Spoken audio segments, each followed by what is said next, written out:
All right, so we are live. I am setting up the phone in a different way. So it is horizontal, which is, I don't know, we'll just see. But I'm going to set it up that way, see how the live stream goes. But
what did I do last week? Short the top. So,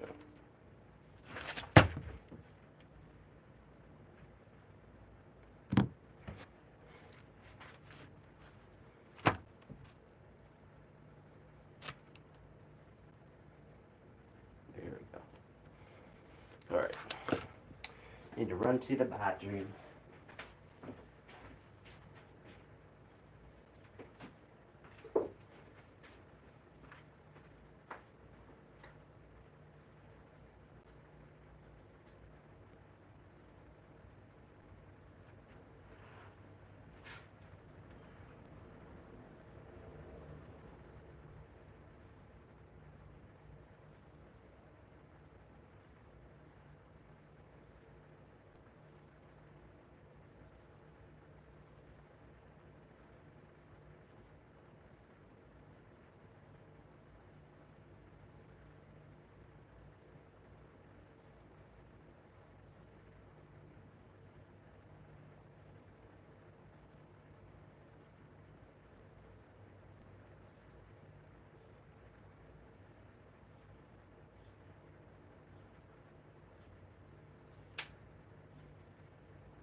The rabbits have been in the yard all day.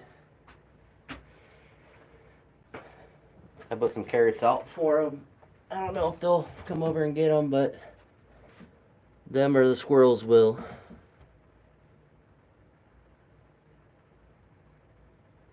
Hello, Smoke. Decent 9 p.m. start time. It's not 9. 7:40. But we are at the horizontal live stream now, so still the same view. just slightly further behind. Where it was is just where I'm touching now, where the screws were, but I can still see your chats, which is the most important thing. Having a good viewer experience, nah. Me being able to see what you're saying about me behind my back, absolutely. But I had been trying, considering doing this before. What I don't like is that the chat is not staying up, which is interesting. I guess I don't know if I'm looking. All right, so Danny, you're coming in clutch. So it looks like it will fade away. So when you put something new, I see it for a few seconds. So if I'm not sitting here, I'll have to click the button. I wish there was a way to make it just knock my phone over. It's one strategy. It's a bold strategy, I would say. There we go.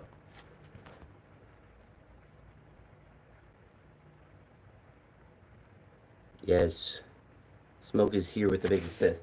But a couple reasons why I wanted to do the horizontal live stream is one, if I ever do need to pull a clip from a live stream, if I like mess up the recording and it's a good lip, then the horizontal live stream will be of a higher quality.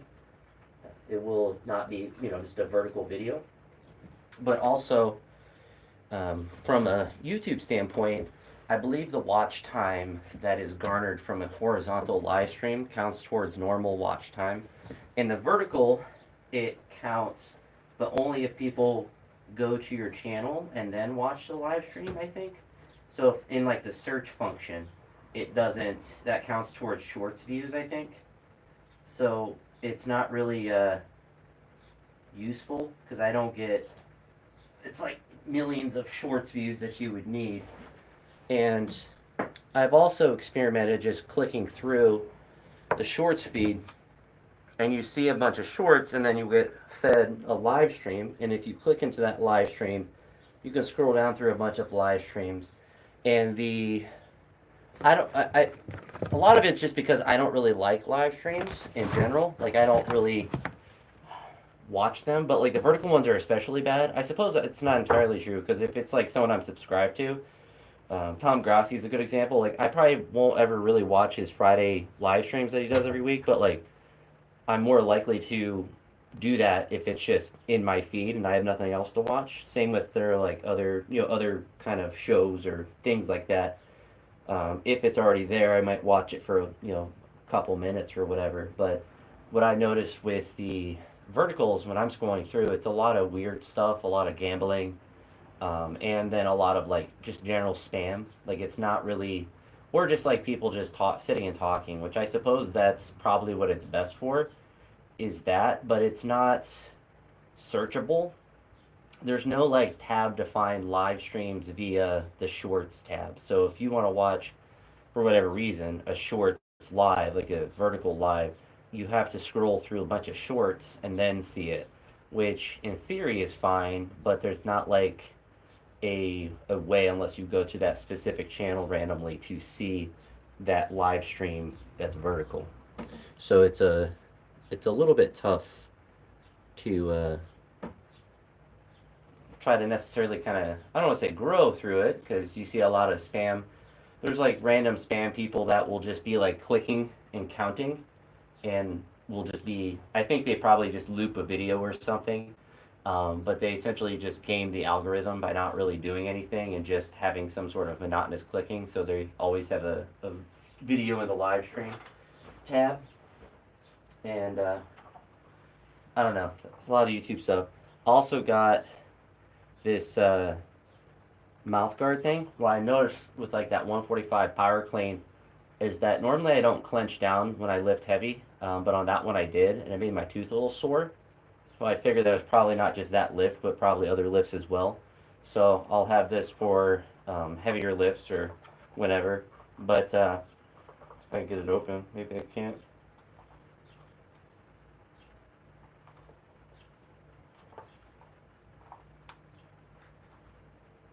actually don't know how to open it.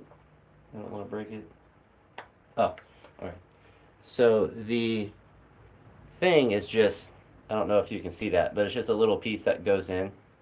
It doesn't really impact speech too much, but it's not something I'm going to leave in just throughout the training session. But it's not something that would get in the way.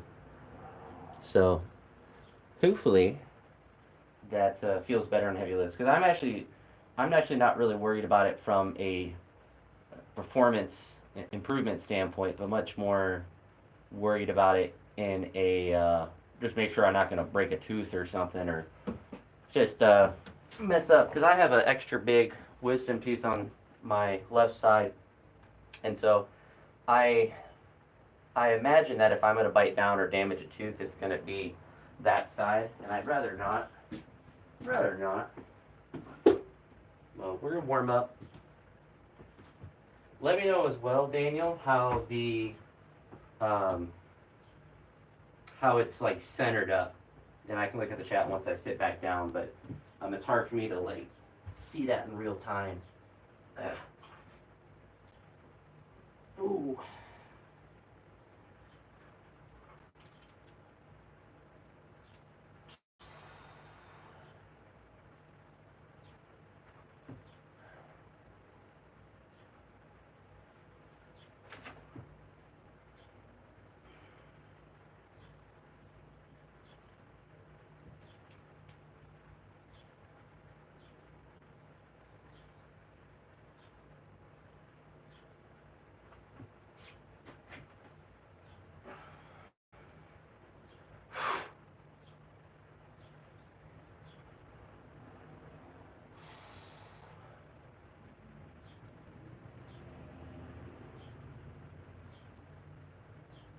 Whew.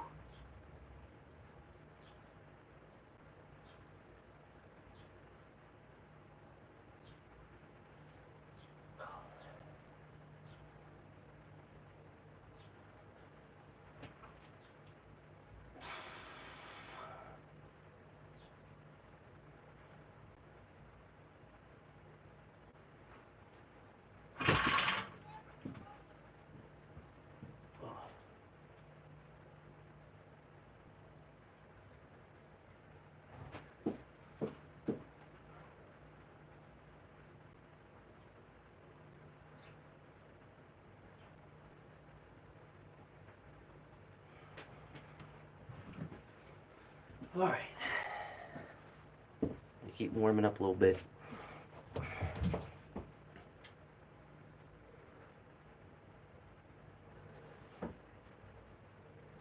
No, it's not. It's not mirrored anymore. So it's just faced the normal way. I could mirror it still, but I guess that's another benefit. I hadn't really thought about that. But is it like I don't when I'm looking at the video, I don't think I'm cut off. Like, am I cut off at the top or anything? I would assume that like you could see the whole lift or the barbell. So I'm aiming for anyway. With some dumb summer. Oh, good. Currently, I have my phone leaned against a wooden post, and I have the Addy Star leaned up against the one side so it doesn't tip over. I angled it down a little bit so that you can see the barbell. But that's good. I'm glad that it's not cut off. So I had to move it back a little bit so it actually could fit more in. I could really just get the tripod out and set it up, which could be a strat that I might employ.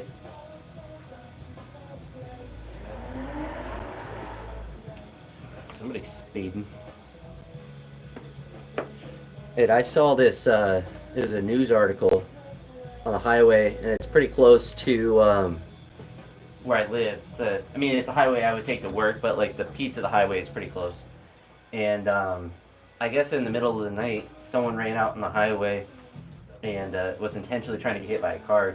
Because I saw some random article that was like someone killed on the highway, and I guess they had run out and the person I was driving with saw them and tried to swerve, and that person swerved as well, running on the highway to like intentionally get hit, which I can't imagine how just traumatic something like that would be. It's like you see someone which is already, traumatic in a way, in a pretty major way, and then you move, you see and react, and then they do the same thing. It's very selfish on that person's part. Just like when people do that with police, it's just a very selfish act. In a lot of ways, it's selfish, but like when you do it in certain ways because you're too scared to do it yourself, when you have to involve other people, it's kind of disrespectful in a lot of ways. Yeah.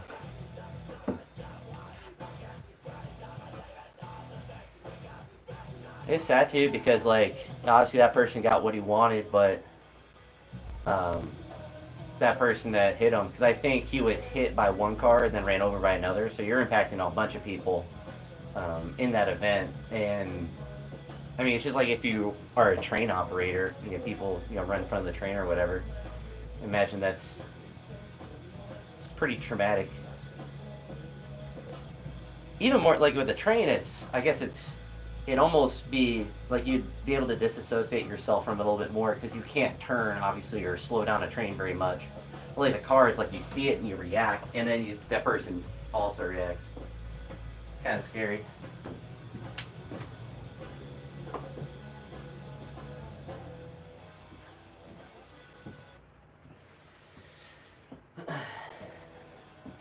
What?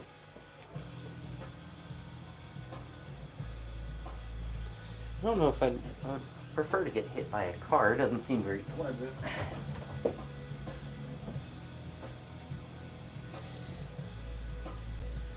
I mean, there's a lot of methods that don't involve other people, actively involve other people, and I don't know. I don't understand that mindset that people can get into because not really like no matter how bad things get, like there's still something to do, I guess.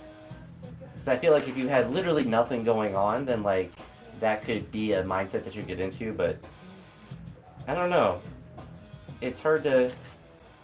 I've never been like depressed or sad and been like thought that I couldn't do something productive. Like I could. I don't know. Like it just the whole idea that you are in that mental state is just it's kind of baffling in a way. But obviously people go through it. Just very selfish when they want to go through it with others.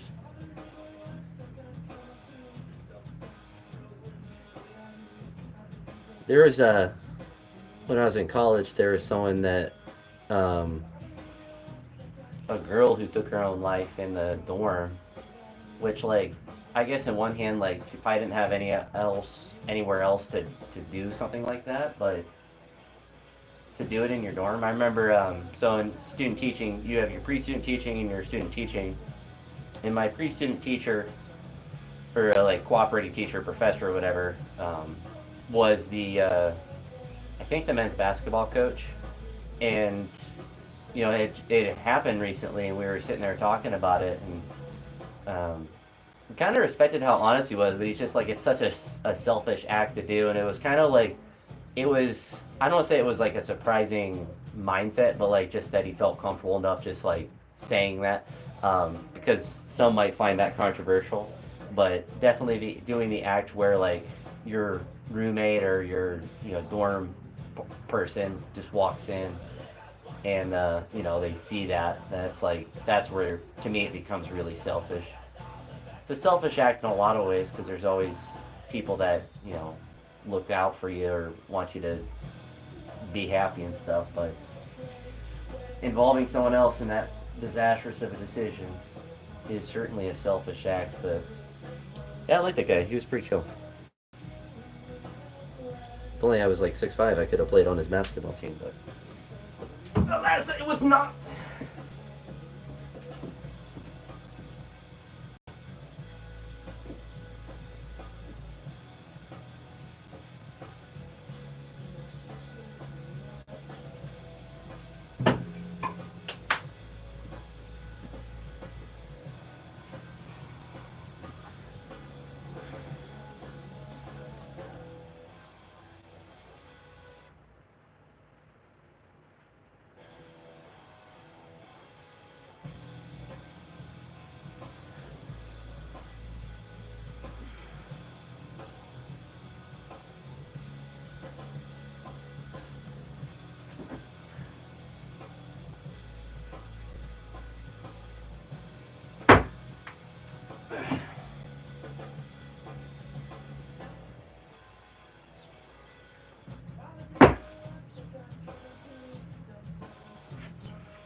that one more time, and then we'll get a working.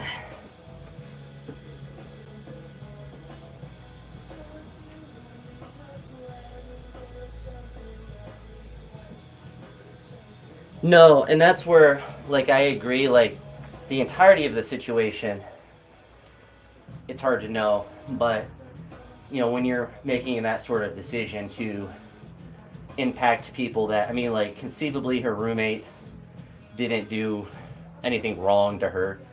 The person on the highway didn't probably know the person at all. And so, like, when you involve people and just give them trauma for just because you want to make that choice, certainly is extremely selfish in that regard. But yeah, I mean, like, 100% there could be trauma and people that that you might not that. But when you involve people that have nothing to do with you or didn't do anything to you or anything, elevates it to a level. But I suppose in a lot of ways I've been lucky. I haven't had a lot of crazy trauma to have to get through, but involving other people with your problems, never good. Well, in that context, I suppose.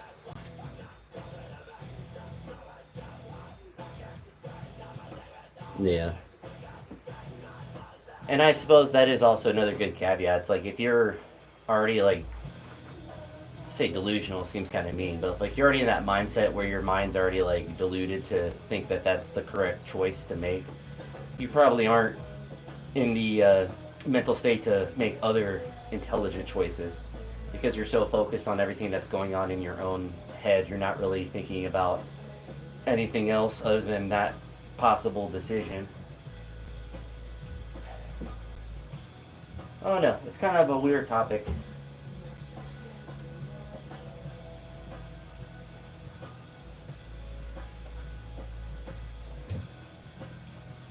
Like, in some ways you can understand it, but in some ways it's hard to. But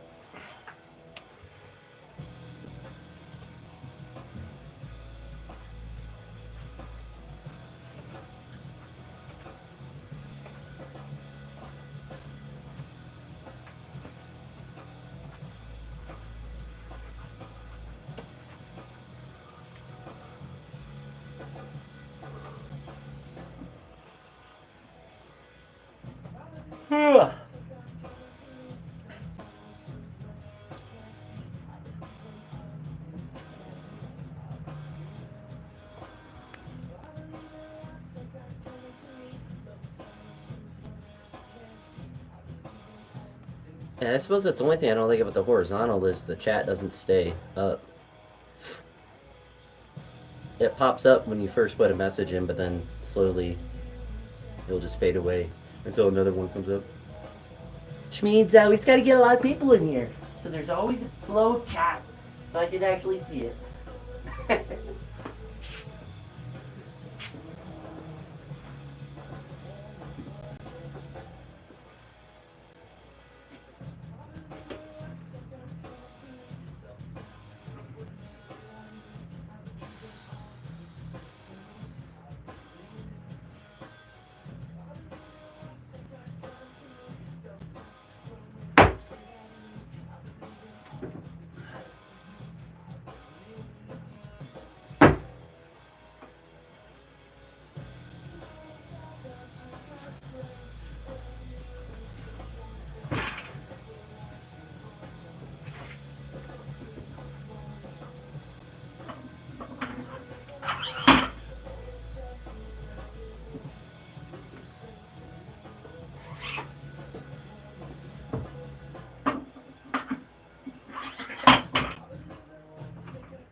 I think we ready. Warm up or what, bud? Yeah, I'm about ready to do 40 now.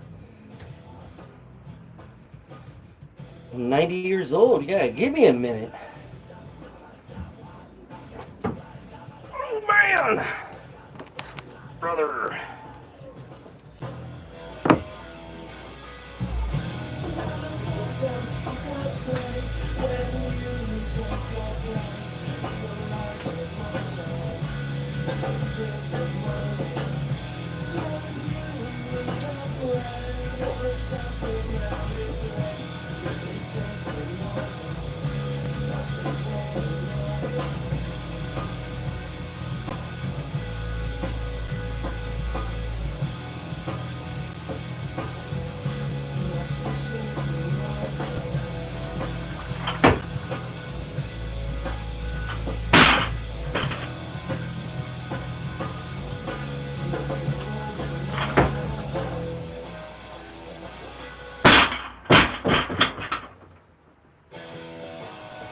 I think we'll go up to 41 kilos today. In massive lifts. Fish pills for the hearty joints. I do be taking the fish juice. Shouldn't be called fish oil, it should be called fish juice. I'm sure more people would want to take it if it's called that.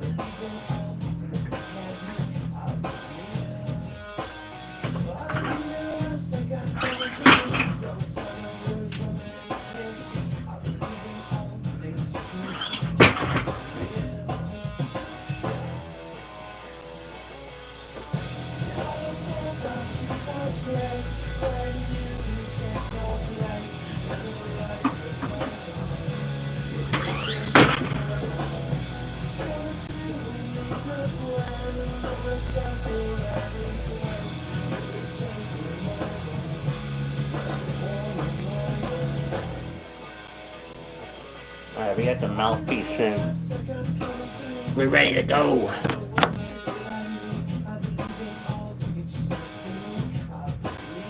Super heavy lift. Heck yeah. Alright. We gotta replace the battery of the main camera.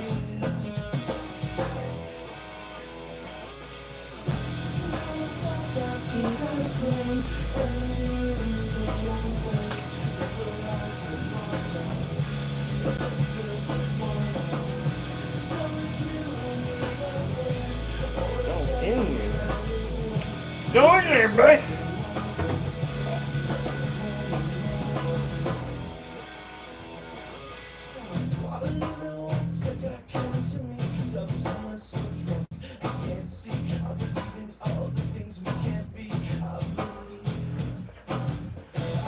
Yeah, my philosophy has always been to kind of warm up slower and then train faster. So I was not necessarily preference, it's kind of what always feels good.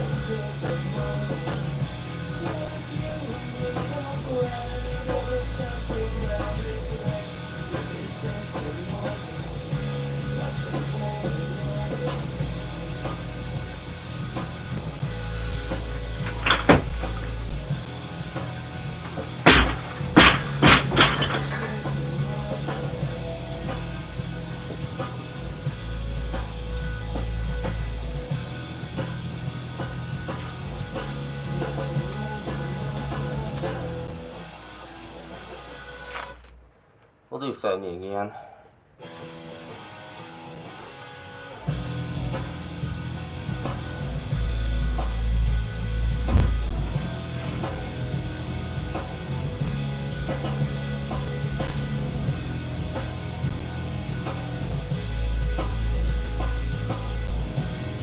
Yeah. You're not long, Tate.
It's an interesting way of putting it.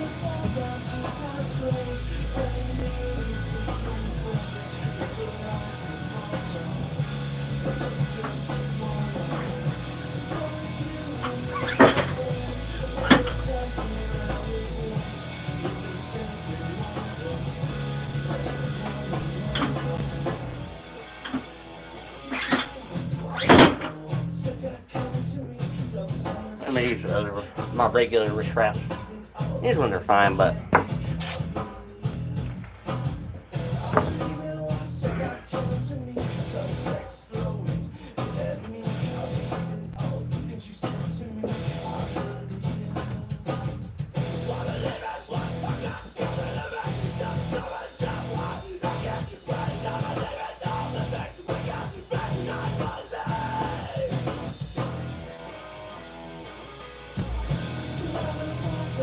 alright, so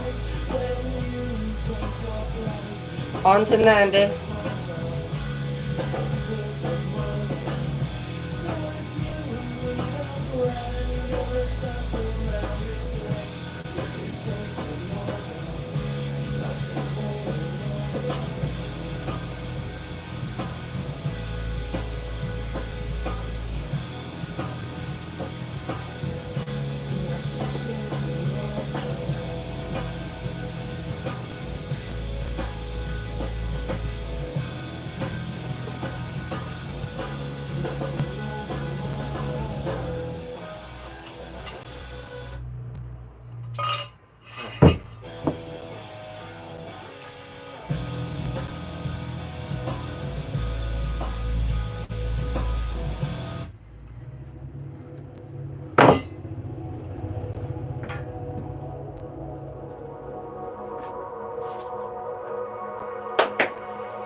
I didn't even turn the camera on, it didn't even count.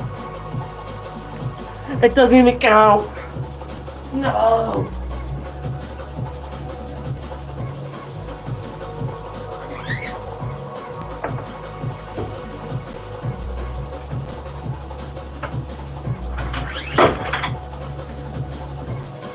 Nobody will ever believe I snatched 90.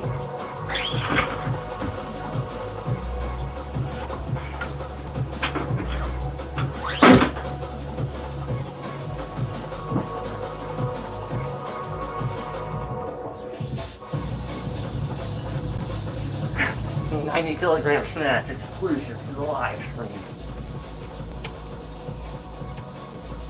Everyone here is doing member live streams. I do an exclusive 90-kilogram snatch. You know, Creed would be great, but one nice thing about the break core, especially with this artist, is I don't get copyright strikes. They actually believe in fair use. Way back in the day, I had one of my, just any, I forget what video it was, probably short, but it was caught by the system or whatever, and they manually reviewed it and put it through, and I haven't got any sort of like ding since then. It's really good lifting music, but they actually, whether it's the artists themselves or their record label, actually respects fair use, which is a nice, it's nice to be able to listen to music when you train and not worry about them stealing your. They're not doing the lifts. It's me. I'm in here. It is I. It is I doing the big lifts.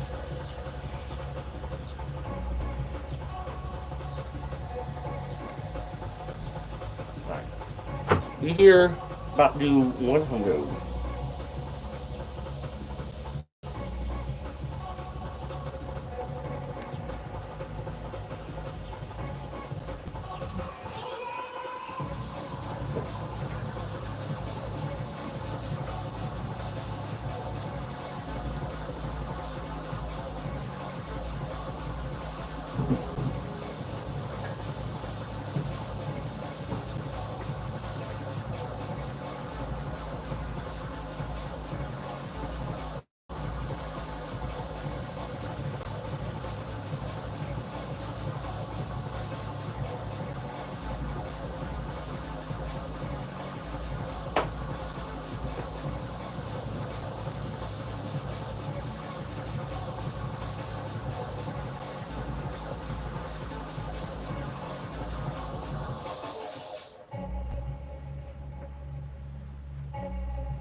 Ugly. Just gotta pull it back more though.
Let's see.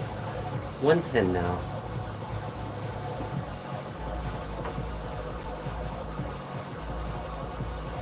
Gotta lock in though.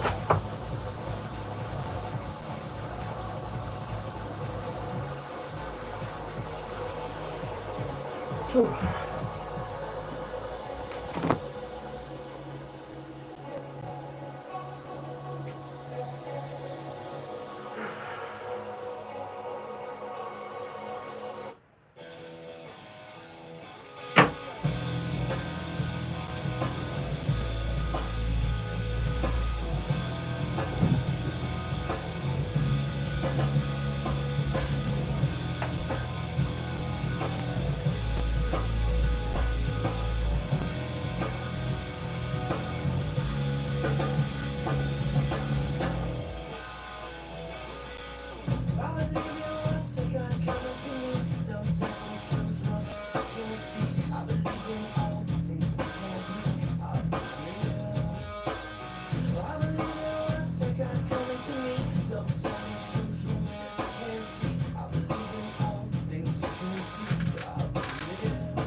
What kind of ugly?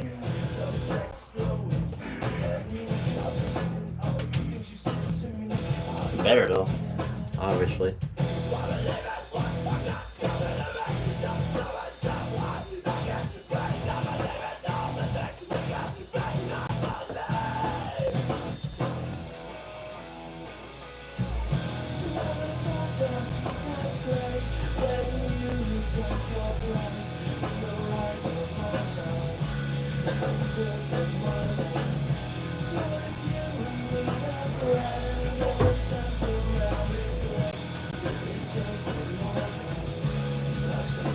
Redo the rats.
Oh my goodness. I'm just being lazy.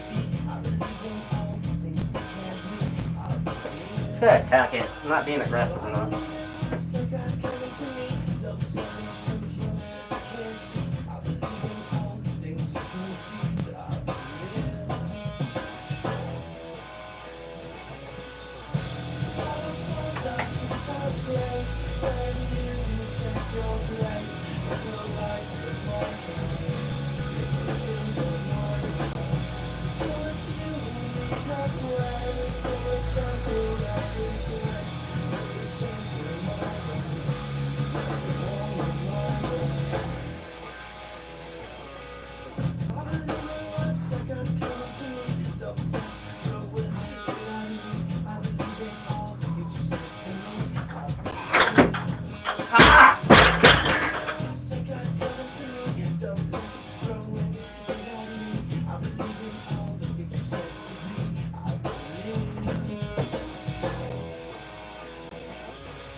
One lazy.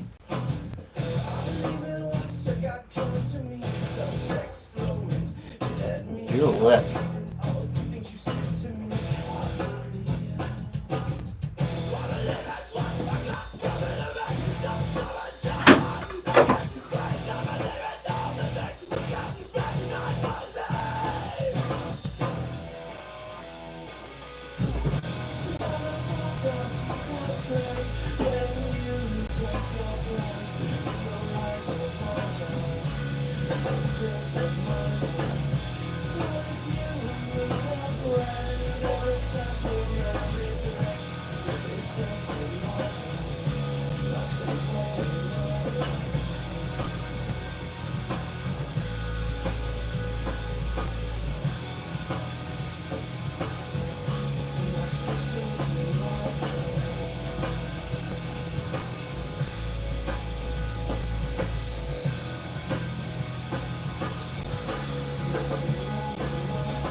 Slow.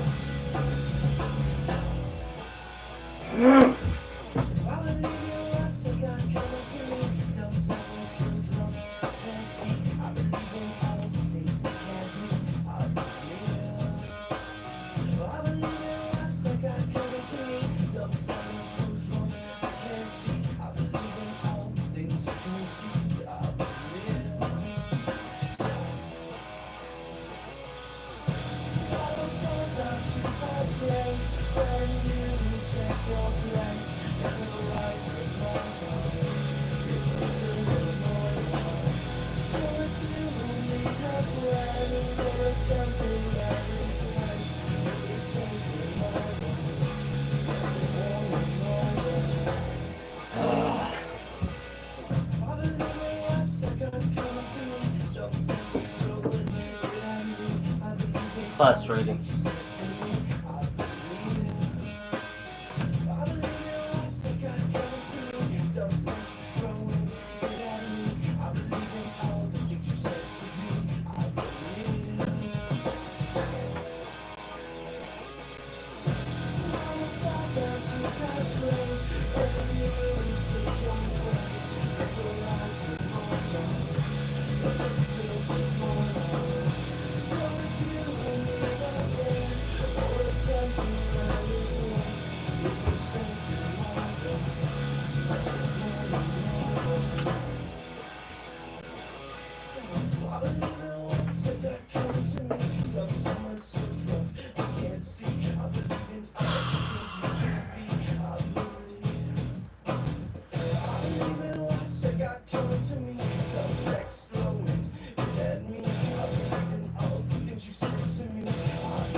The northern part is wasn't spicy.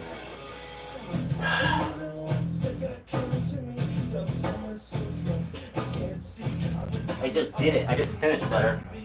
All it was just finishing it, just waiting.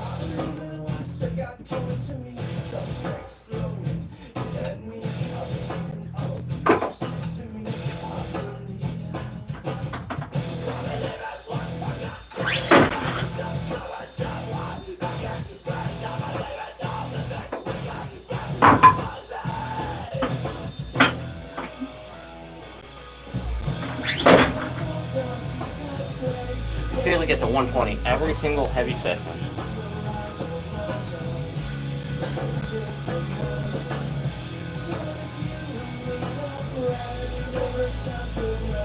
Actually attack the weight, not just hope that it goes up.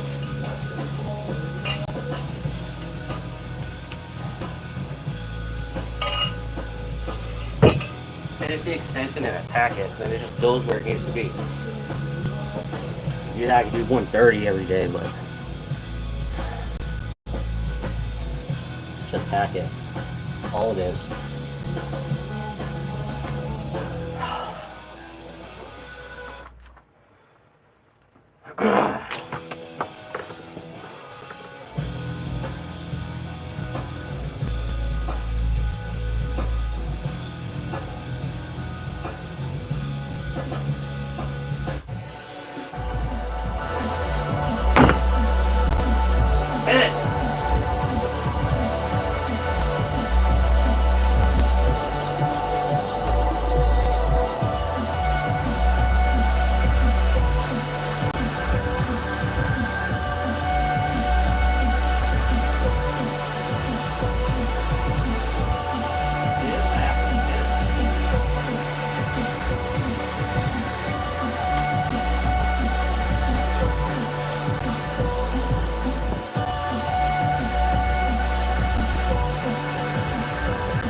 115.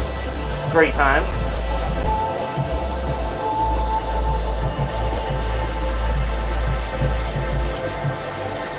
Ah.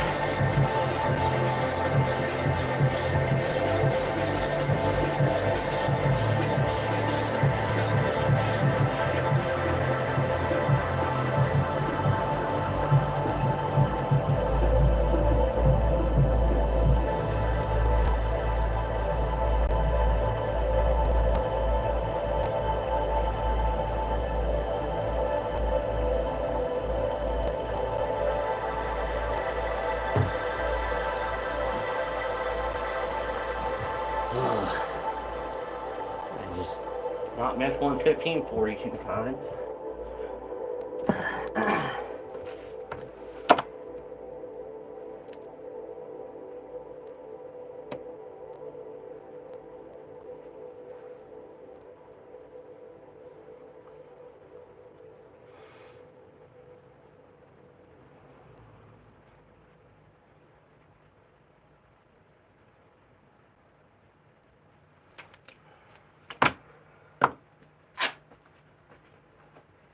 Plenty of dirt time.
Glad they ended on that make though.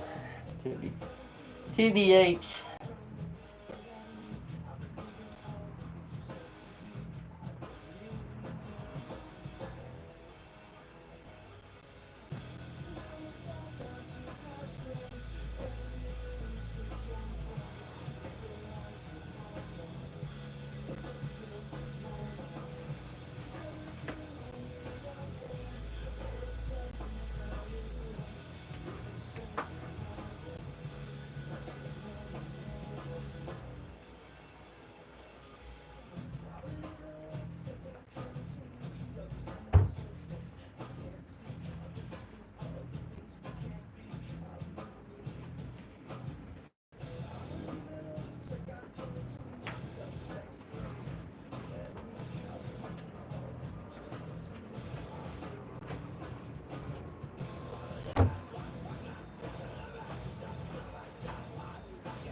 Cookies and milk does sound pretty good. I mean, my only regret would be Paying to get it through Uber Eats. That's so expensive. Delivery is nowadays.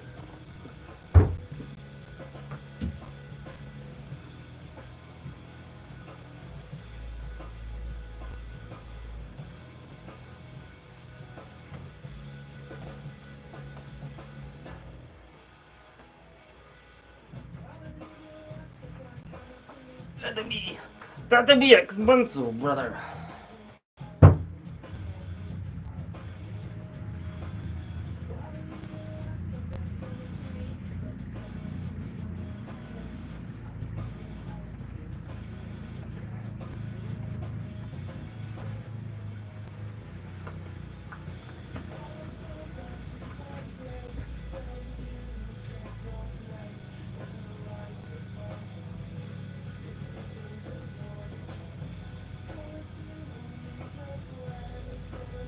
Yeah, I mean, I suppose a lot of that 15 you're paying for the convenience.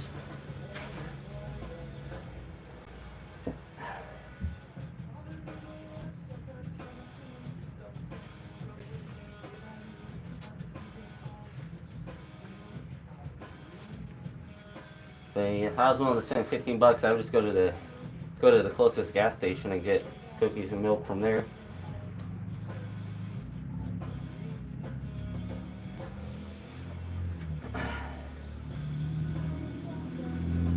Not really have any cravings today. Sometimes I get those while I'm training.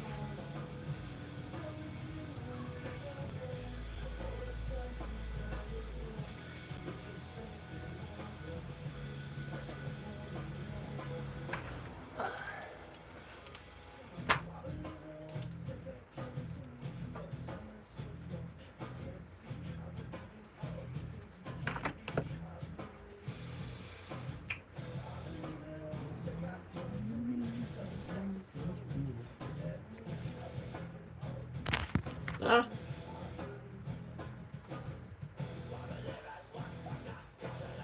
I'm saying to go to like a gas station and get it. I'm saying quite literally the opposite. I'm more just really spending $15 when you just run to the gas station and spend less. Get your whole milk and cookies.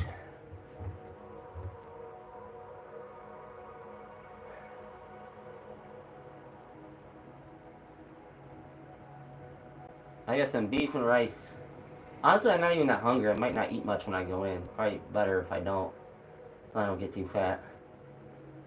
I do have some protein shakes to drink. But I'm not really, not craving anything. Alright. I did make pancakes this morning and last night, so maybe that's why I don't.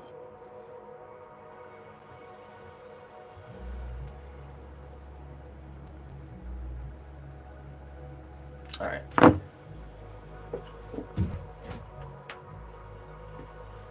Time to attack some cleansers.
Ugh.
beef and black beans.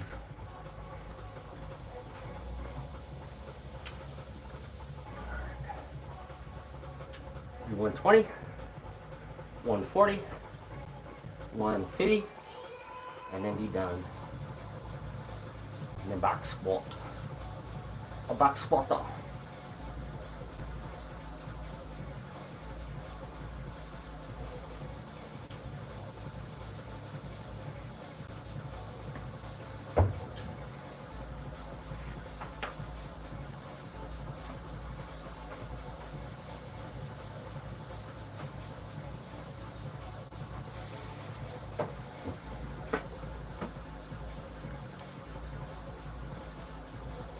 Hey Volk, I hope your weekend's going well as well.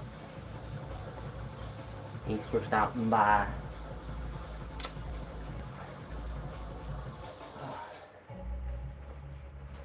The heat's finally got knocked down a couple of notches, so I'm not sweating to death entirely, so that part's been nice. It's raining a bit today, so I could have actually came out earlier, but I was a bit sleepy.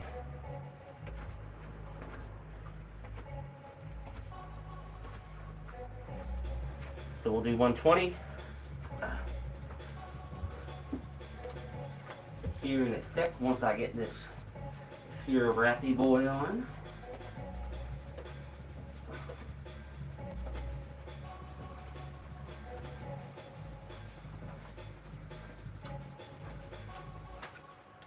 And one reason I keep listening to that Helen Rock song or whatever is it hasn't been picked up on. I actually don't know if that's true. I don't know if it actually has been picked up on copyright or not.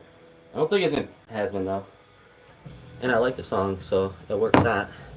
It works at 2 naps. The two-time napper.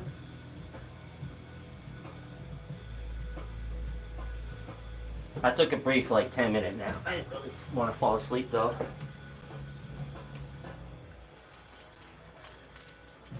I slept enough last night, so I don't really need a nap. And I'm just gonna wake up feeling groggy. Alright, so 120.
What's your routine?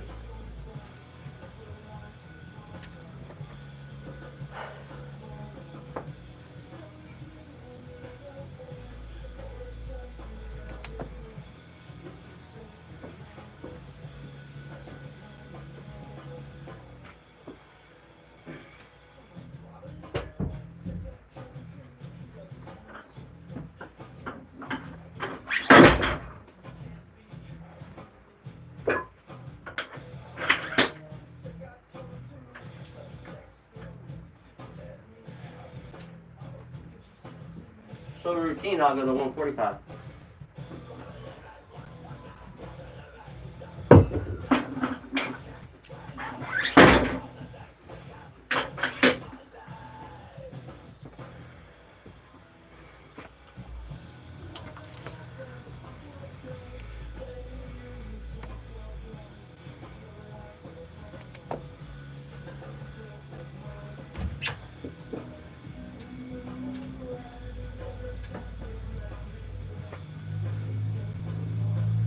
Always, yeah. If I don't have straps on, I hook grip. The only time that I won't hook grip is on like a muscle snatch. If I'm doing like the tall snatches with the bar, I don't. But even with like 40 kilos, I have a hook grip on.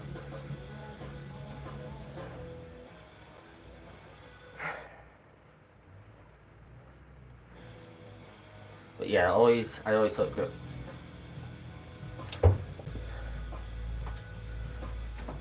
If I'm when I'm like doing a squat, when I was doing like the jerks the other day, and I was throwing the or picking the bar back up, doing those cleans, I usually don't bother. But even then, sometimes I still do.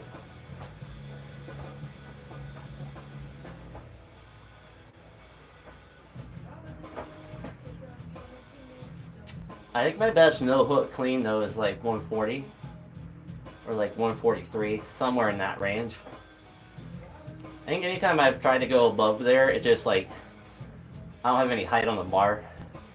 It's a kind of weird. It's like doing power cleans where it's really easy till it's not, and then it goes to not to impossible. But yeah, hook grip is the way to go.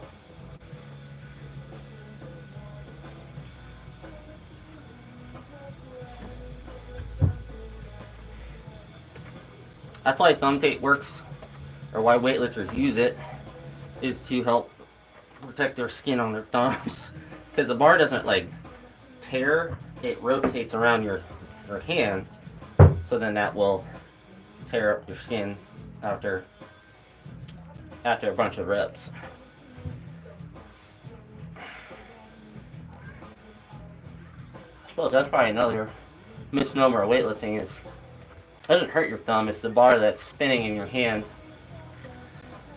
that will slowly wear at your hand, kind of like a baseball player with a bat. You don't really hurt your thumbs or hands, it's the repetitions, the rotation, or the overtime.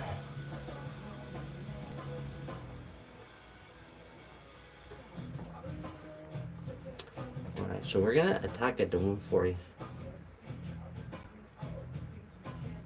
He's on TRT.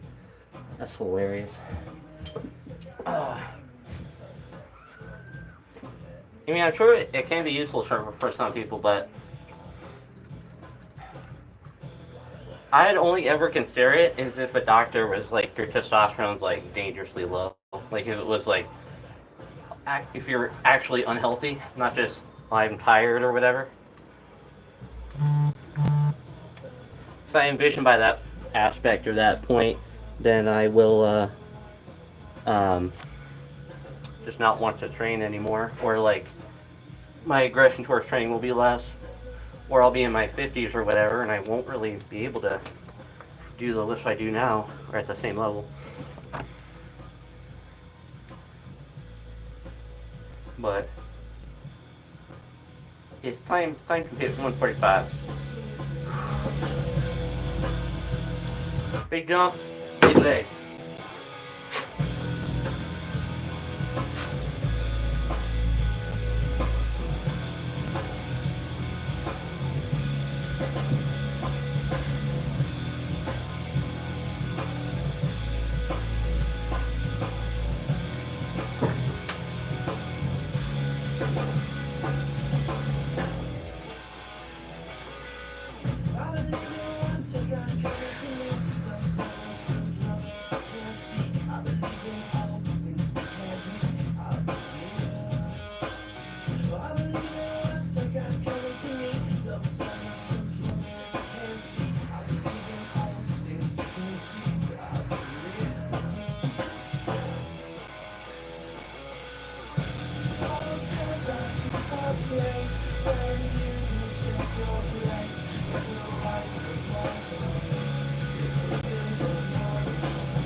soft, but it's pretty okay for a big note like that.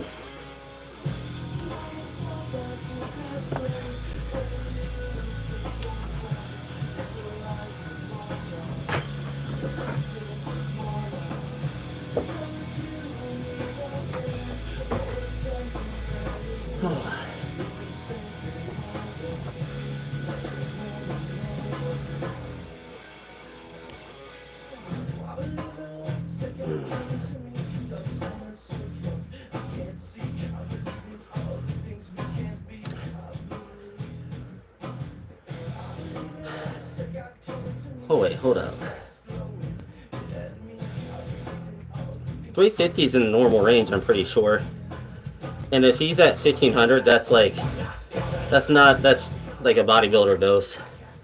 So he's just that's just not.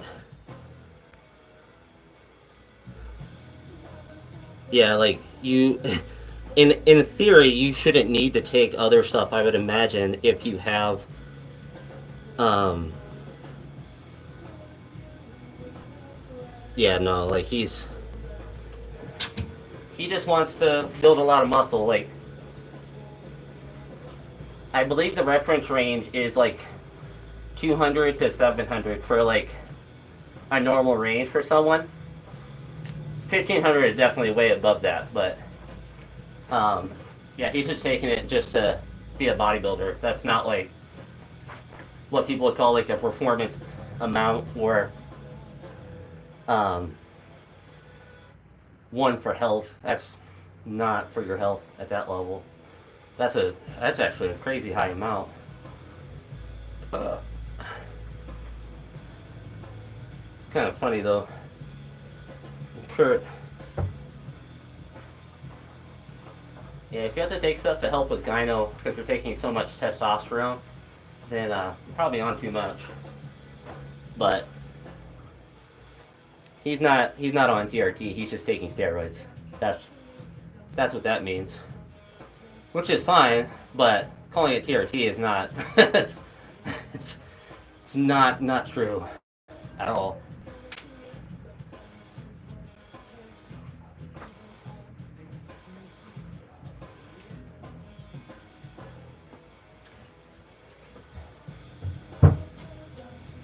The only really way to tell how much you actually need is to have your blood work done over like a year and to see what your level of testosterone is at on a consistent or like on an average, and then to see if it drops and kind of correlate that with reasons why it might drop, but also to if it's, I don't know what the bottom of the reference range is. Let's say it's like 50, like you might just need a little bit to get it above 100 or 200, whatever the minimum range is.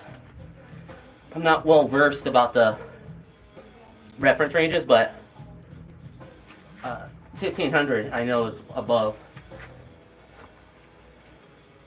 Especially going from 350 to 1500.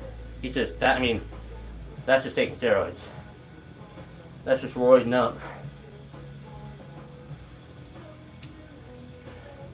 I'd be so scared though if I was in my 40s trying to take that high of a dose. It's like you just destroy your heart, and especially like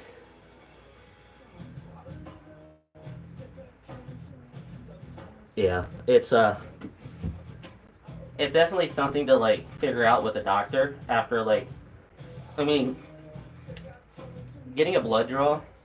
Now that I know how easy it is, something that like, I have never mind doing. It literally takes 5 minutes to do and it's so simple. But once you have that information, like I didn't get my testosterone, I didn't do that. I guess I could request that the next time I get a physical, like the full blood panel. But yeah, just the idea of taking 1500 just to do CrossFit. That's wild.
Okay, that's what I thought.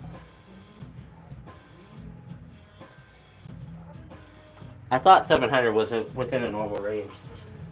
So literally, he just wants to be on steroids, which is fine. But calling it TRT is just it's just not an actual statement that he should make. It's a false advertising because then you'll think, oh, I'll just take some TRT and I'll look like a bodybuilder. I'll have so much better performance. And really, if you take the proper amount that a doctor would recommend, you probably just feel a little better, but you're not going to turn into whatever he is, an oxen, a red fox.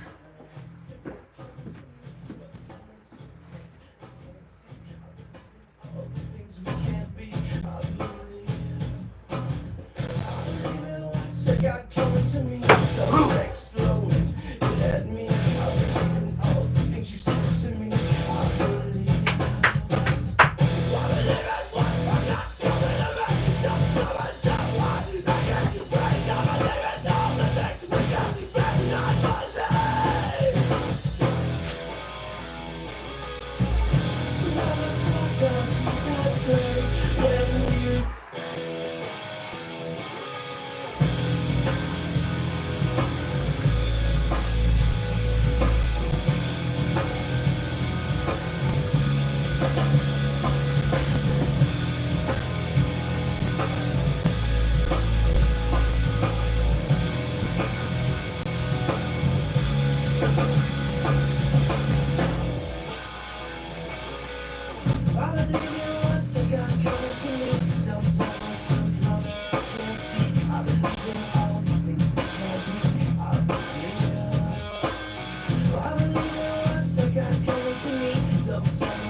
Yeah, I'm not ready for it. It's too heavy.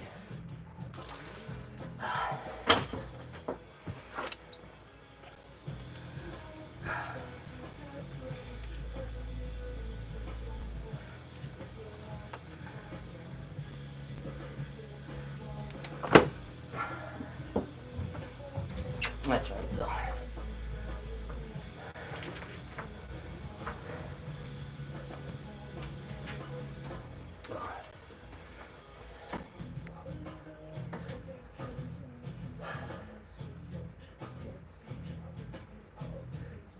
Well, I would say there's short and long-term benefits to a normal TRT dose, but he's just taking steroids. Like that's the difference. Is he trying to get to a normal reference range? Like, is his testosterone 10 and he's trying to get to 200 or whatever the minimum reference range is, or he's just doing bodybuilding at that point? Like, he just is wanting to just, I don't even know like how much testosterone really even really help you with CrossFit, particularly obviously with like the strength training, but obviously it helps. But I don't know. I don't understand the point for someone like that when they're not like they're in their 40s or whatever. They're not training for anything specific. Like CrossFit's just nebulous. You're not trying to get. I don't know. I maybe he has aspirations to be a best, really good CrossFitter, but you can't do that when you're on 1,500 milligrams of testosterone. So really, you're just taking it just to work out for fun.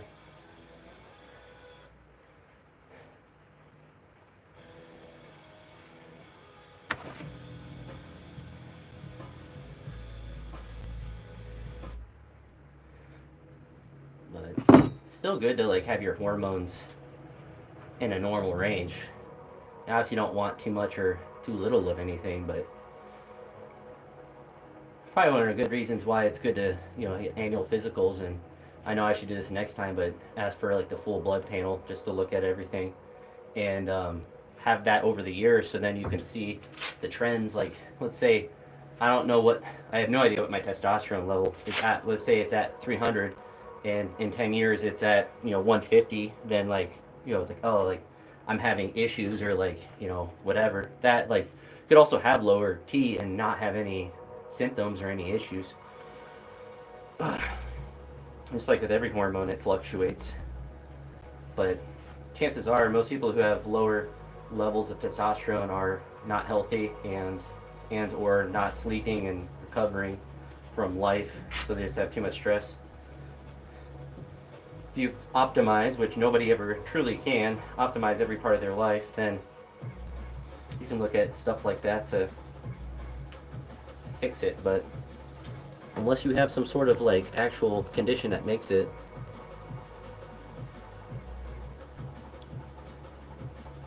Oh, he's a CrossFit coach and he does that?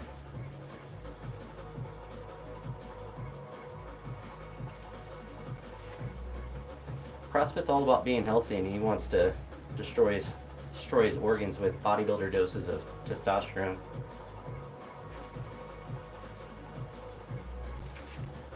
I would find, I don't know if this is true or not, but I feel like after a certain amount of that, then he is not getting the performance benefit for CrossFit specifically from that high of a dose.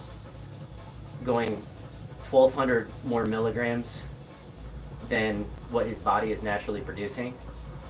I don't know what level one needs to go to from their baseline to get those effects, but I feel like getting to 1,500 from 350, I feel like there's some point between those two numbers to where you've maximized the effectiveness of the dose, and after that you're just increasing the risk of side effects. Say the risk, but you're just increasing the side effects because it's just going to happen.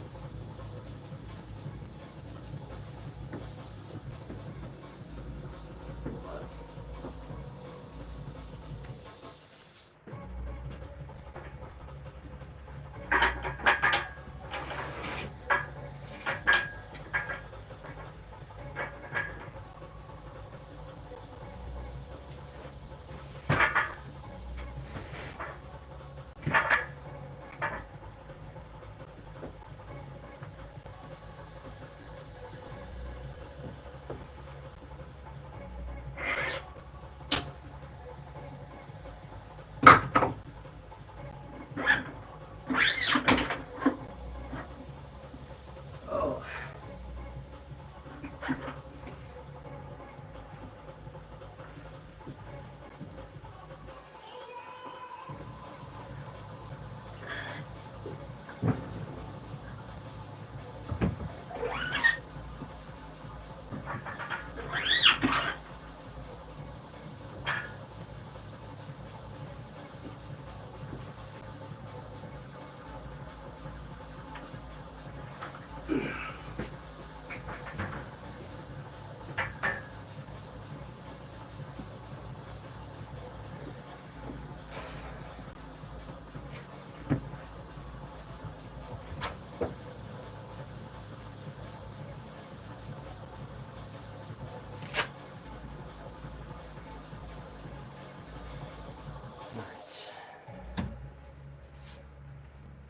I'm not sure exactly what number I'll squat today. Part of me wants to get back to that 225 and try to do that for an actual triple. But I don't know if that will happen or not.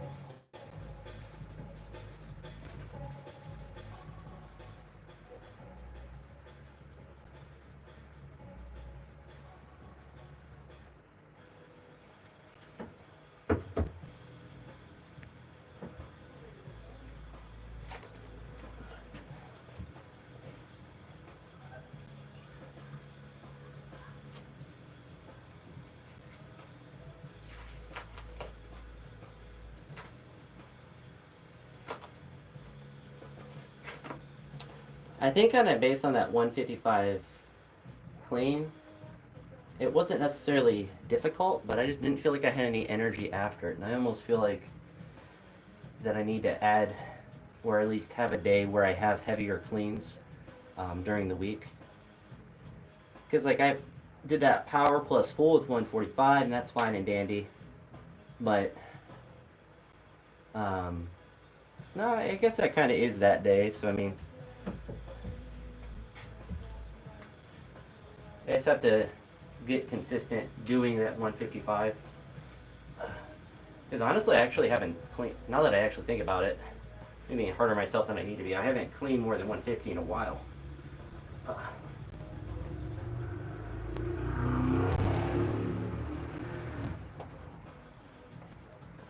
But I think I should have actually just did 150 instead of trying to be aggro. Duh. And go to 155.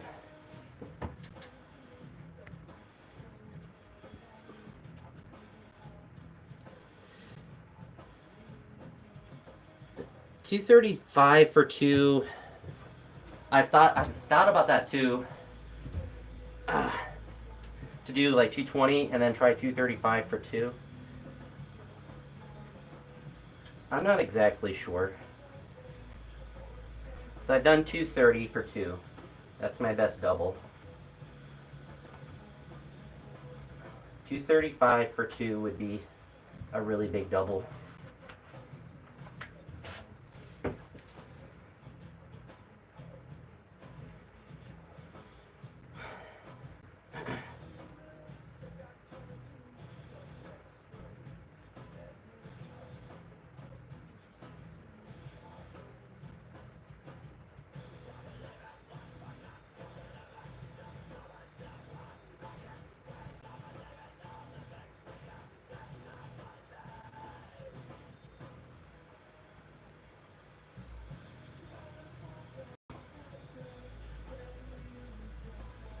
It's weird, I haven't done 235 in 5 months, at least according to YouTube.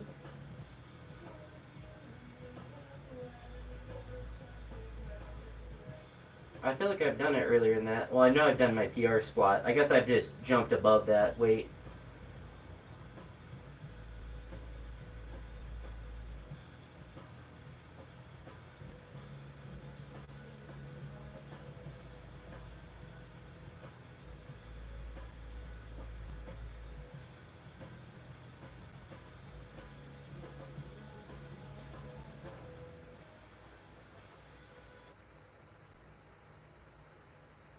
I think I hear whatchamacallit. What's those crazy loud bugs?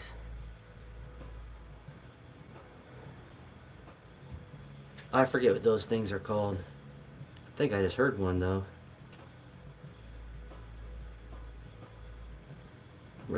Row.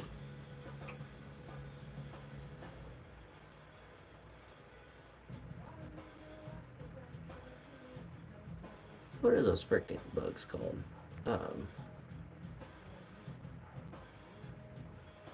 Not locusts. Oh, I forget.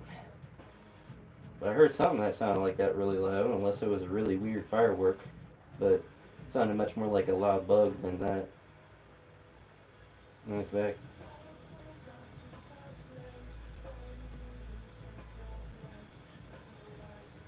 Sounds like summer though.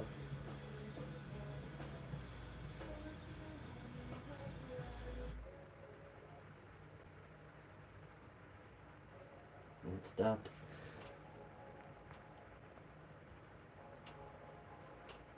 Alright. Alright! I guess we'll have to see how the legs feel. They just might not feel good in general. I did a lot of lifting today, so I always have to give myself that grace. I might not be able to squat PRs every week.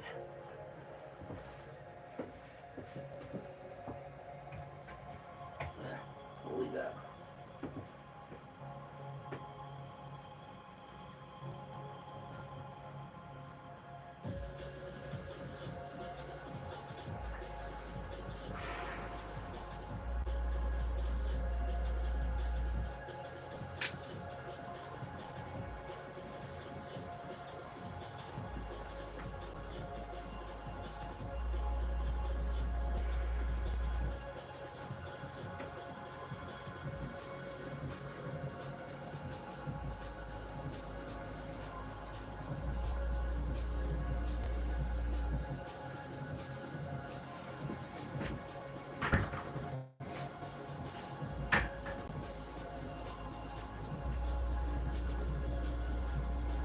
Doesn't feel that bad.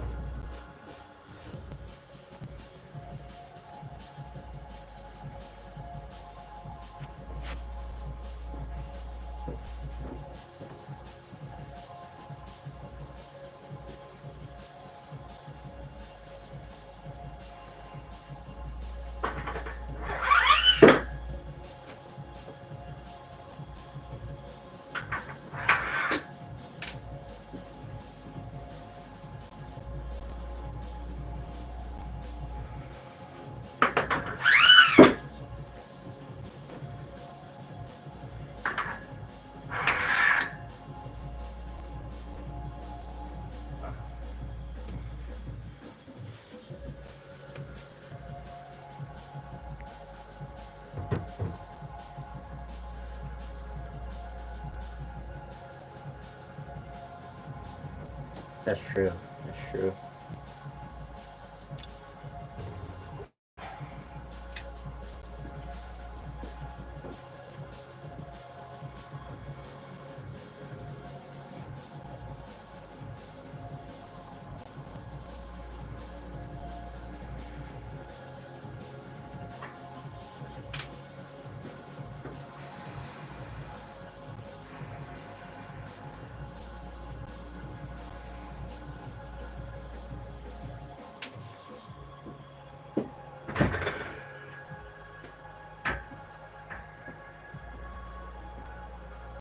I don't feel too achy at all.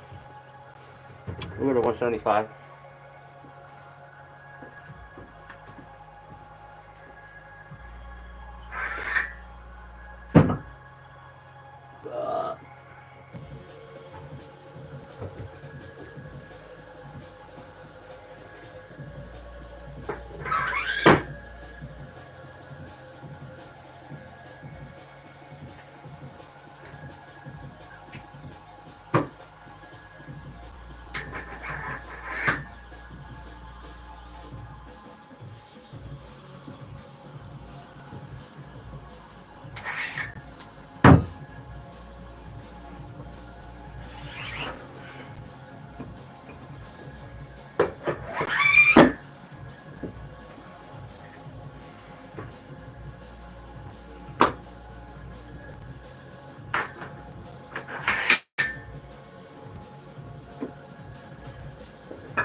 Still not too bad. Well, heavier than 125 though.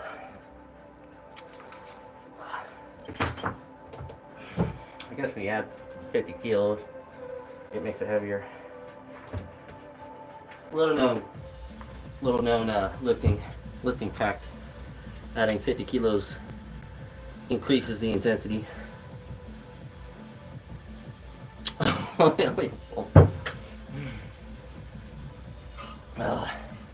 Oh, get it nice and oiled.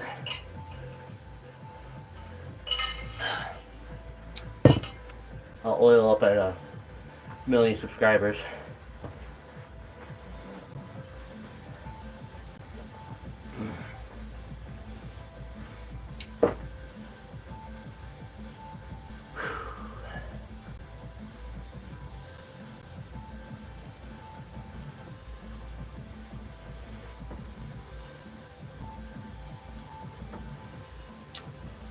Out of 5? 5 what?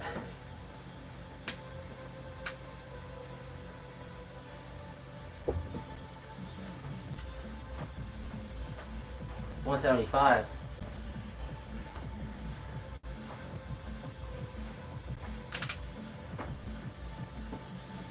Just out of 5 random plates, I think.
So cool 5.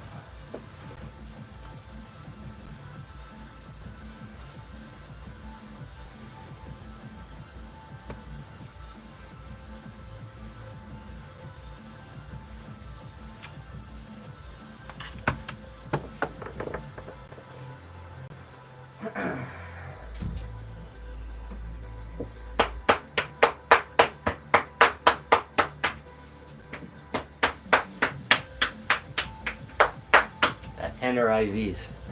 Pieces of beef. 5 plates. I mean, I guess it is technically 5 plates right now.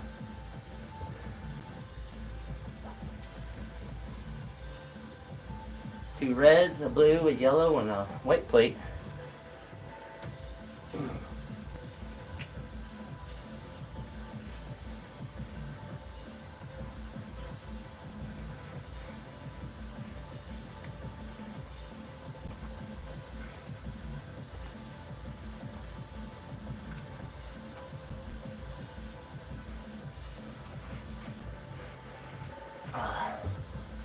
My sister's having people over for July 4th.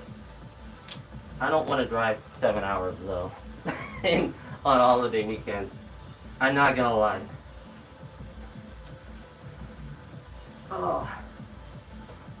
And even if I go the day before, it's still gonna be a lot of traffic.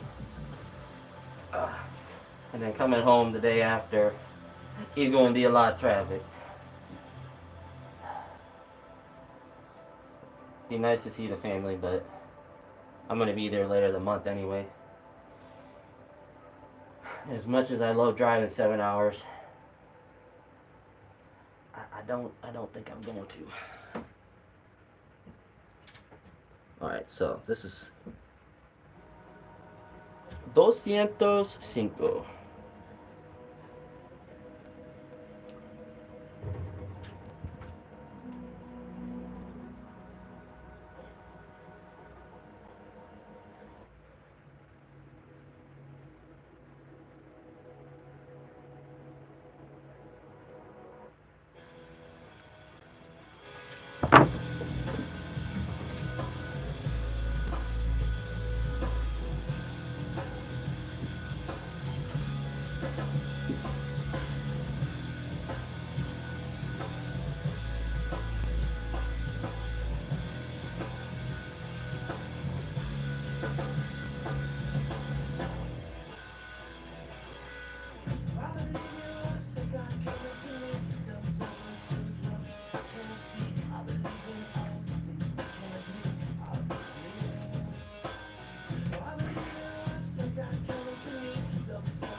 I must have taken it off lopsided a little bit.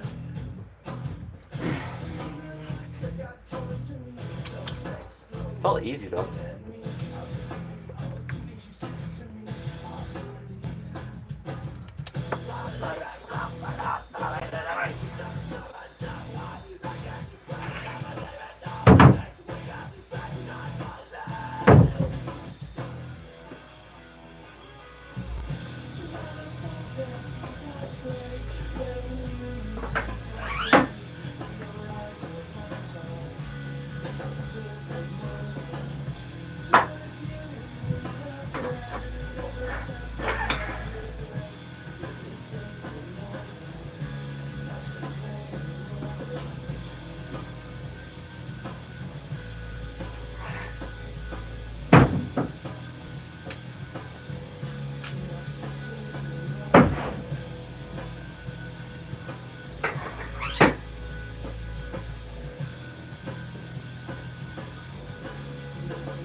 About 5 front squats. Yikes.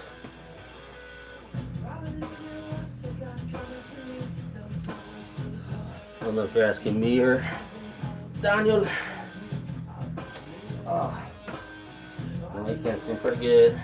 Do this 220 and then see if I can do 235 for a double.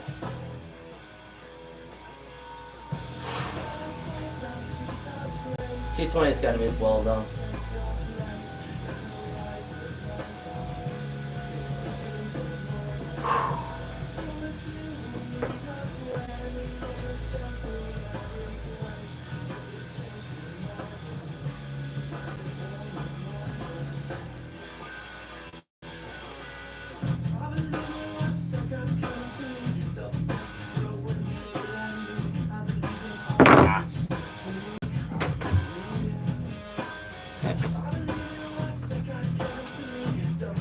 Wrap. A little too tight.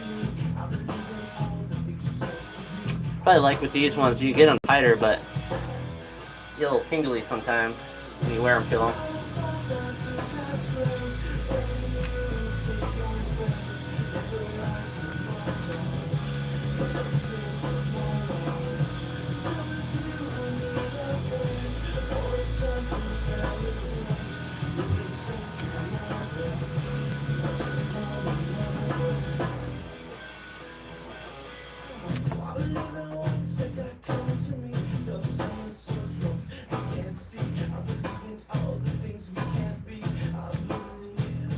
Find something good for this one.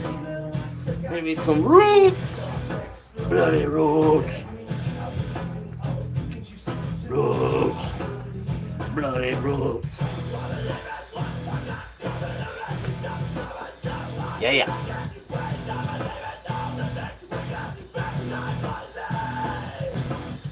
Whew.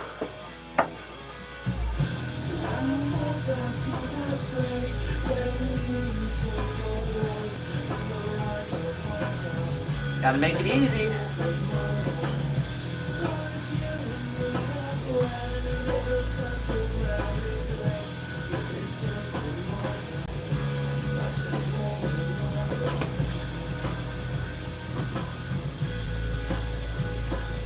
Take it easy.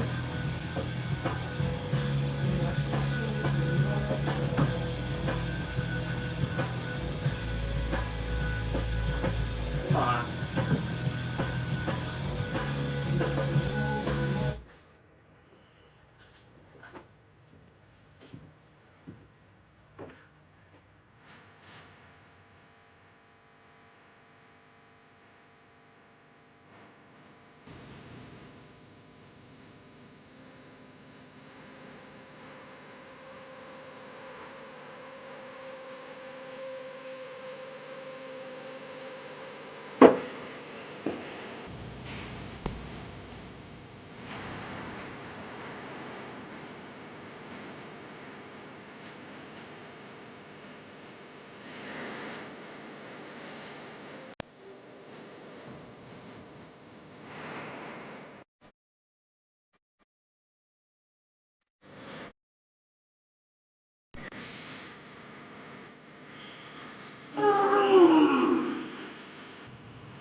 Like,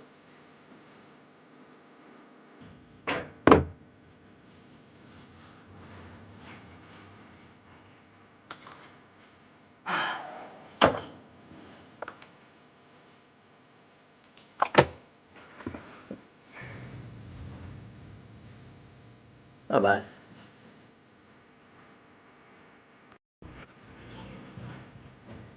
Day's pretty good, Reed. I'm getting the routine. I had 3 classes now. So I have the one from the first half done. I guess the final assignment will be fully submitted midnight, or I guess 1 a.m. since it's they're in Central Time. But kind of planning out the structure of my 3 classes to stay organized with it. And really, the main way I'm doing that is most classes have 2 lessons per week that are due. So I'm just cycling through and doing 1 lesson a day. So like this first class, I finished lesson 1 yesterday, lesson 2 today, and then tomorrow I'll do lesson 1 and 2, or lesson 1 of the other class, and then the second one the next day. So in theory, I should be able to get super far ahead of all the classes. So then if I need to take a couple days off, I can. But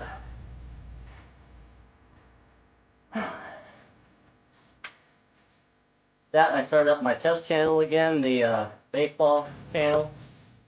So just doing that.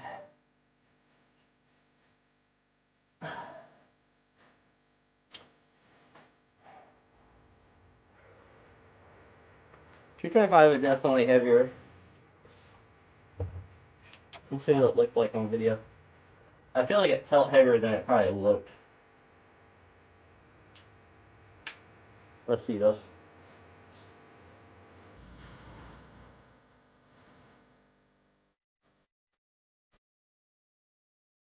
Yeah, I mean, it wasn't explosively fast, but wouldn't be bad.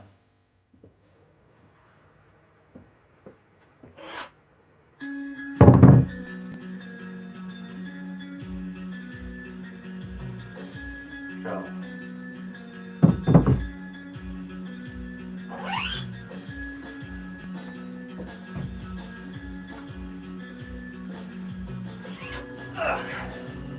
I hope your weekend was good as well, Reed. I know the other day you were getting some disc golf in. 90.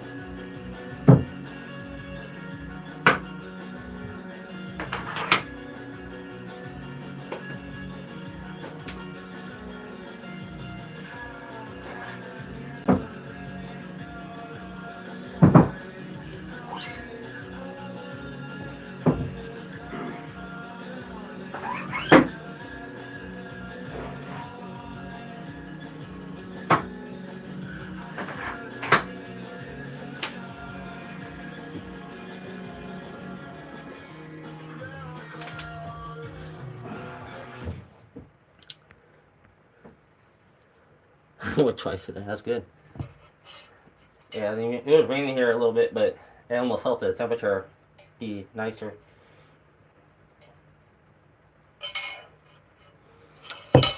All right.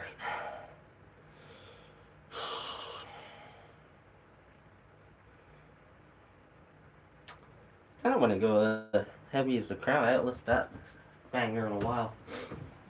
Even though I don't like the Neil Lake Park Singer, it's the only song of theirs I like now. All right. So 235. We'll do it for one. Hope for two, but I'm a feeling that this might just be a hard rep, which is fine.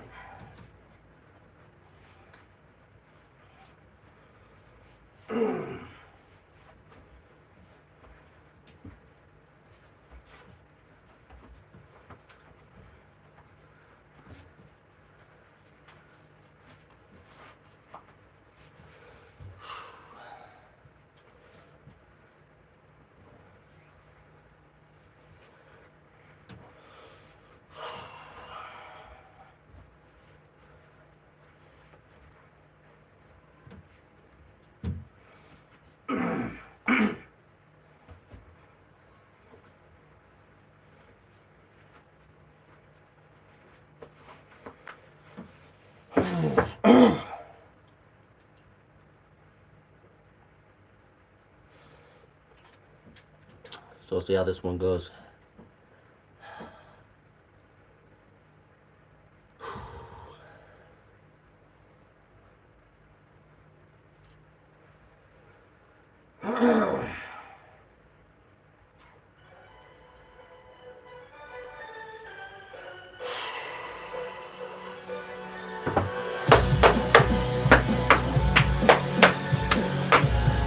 Ah!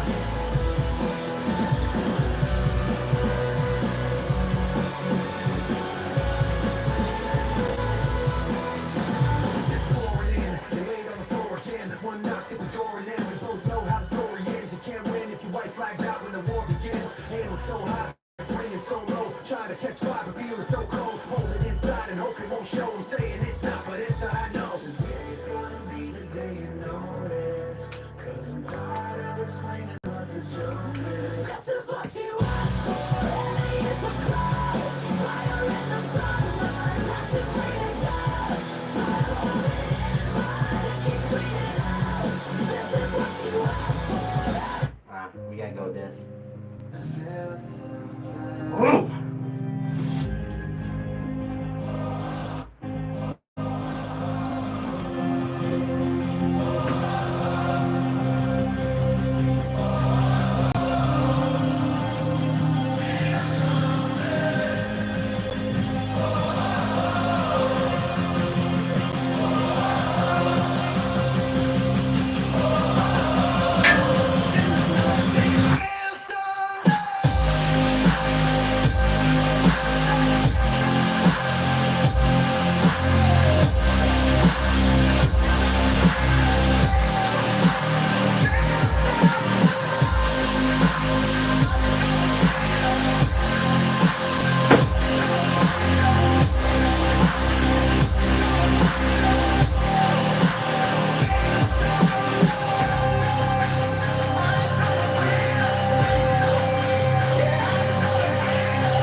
Not true. That was heavy.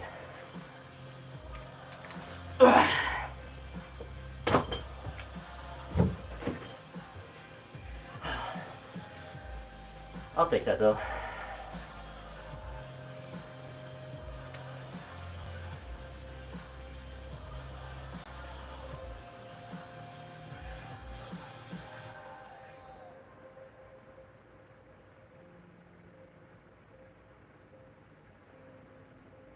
Yeah. It looked better than I felt.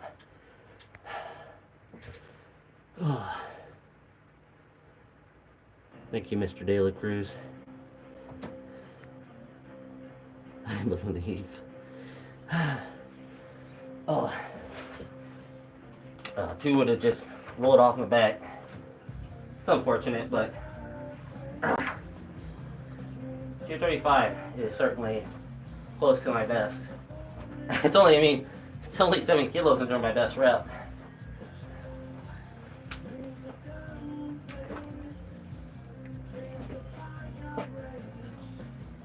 So in theory, if I am gonna be able to try above 242, that would have to be my last warm up probably.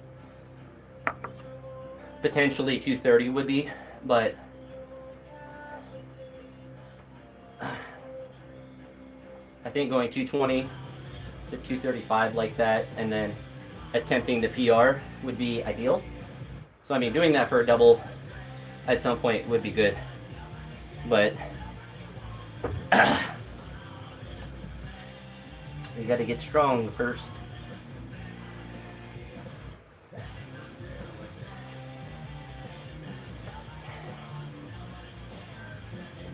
I'm going to pull a detour on the deadlifts, since that was basically a deadlift with how much I use my back on it. But I'm going to do some front rack holds. I haven't done it in a hot minute, but can't hurt. I guess they will hurt, but they can't hurt. It'll hurt, but it can't hurt, right? Puddle of mud vein. No, I didn't have enough. Like, for me, I'm not worried about the potential of missing a rep. I don't, like, obviously I don't want to, but like once I did that first one, like there wasn't any energy left to attempt a second one. If I would have went down for a second one, like it wouldn't have mattered, you know, what, like, it wasn't like, oh, if I had spots and all of that, like it just would have just rolled off my back. Not that I'm the most intelligent lifter when it comes to listening to his body, but I think I have a pretty good gauge of when I have the potential of another rep or have the potential of the rep versus like the gas is on E and after that first rep. And that's what's deceptive as well, is like when I look at it on video, I'm like, oh, it didn't look like it moved like impossibly slow, but the feeling I had throughout it was like that was it. And in general, if you kind of stick to that rule of thumb, like I'm not going to advocate against safeties or anything like that, but if I were to always attempt that second rep on a set like that, and just because I have safeties just go down with it, then I would be kind of training myself to not be intuitively listening to what my body is saying.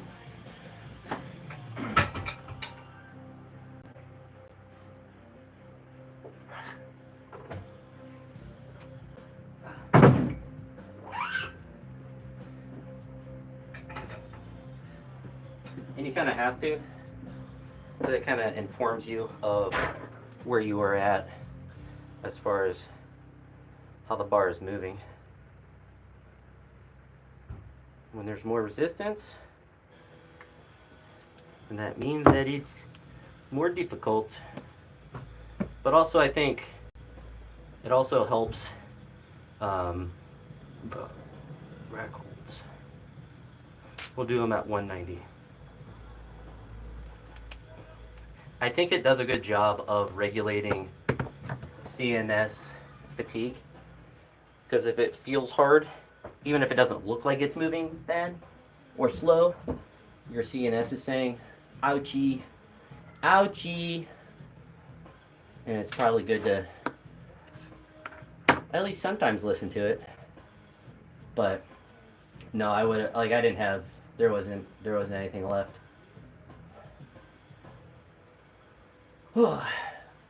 I don't actually know the last time I failed onto safeties was. I think when I was in college. I just learned to roll it off my back no matter what. An ace.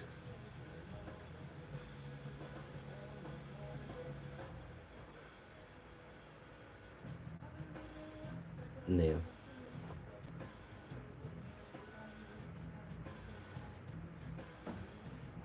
Well, it is a tricky concept too, because I wouldn't advocate like if you feel like you could do a second one or like you're in that set and like you feel like you do another one, you should try it. But I think you need to have the confidence that you can maintain the position. Like if you are someone that good mornings, I good morning pretty bad on squats, but like when I start to fail, I can just sit back down and roll it off my back. Like if you're someone that gets into a really dangerous position, in like a really far good morning position, then yeah, you probably just use safeties all the time. But if you are confident in your ability to hold a position and you're not willing to compromise on that to finish a rep, because like that's kind of how I assess. Like if I feel like the form, not necessarily that I'm like bent on only worrying about the form, but like if I feel like my position, I'm losing the position, then I just stop. Um, and that's what's funny is sometimes people look at like a squat I do and it's like, oh, you bounced right out of the bottom. I'm like, yeah, I have to because it's not slow at that stretch reflex point, but it slows down that whole time after. Um, and you have to fight to like get to that point where it's that sticking point. But that's kind of a misnomer with a lot of people when they think oh that's your sticking point where the bar stops, but really it slows down prior to that point. So for someone like me, the most I kind of can intuitively tell where is the most difficult part of the squat. It's right around parallel, and so that's where I'm going to be losing the most speed. And if I can get enough speed through that point prior to that where it stops or gets really slow, then I have enough speed like on that rep to be able to get through it. Because if I started a squat or if I went to that depth of where like the squat slowed down, like I wouldn't get better at squats going from that bottom part up. Because it's really not even the bottom part of the squat, it's really that parallel part. And that's true of most people because that's where the stress of the weight is at its highest, is at parallel.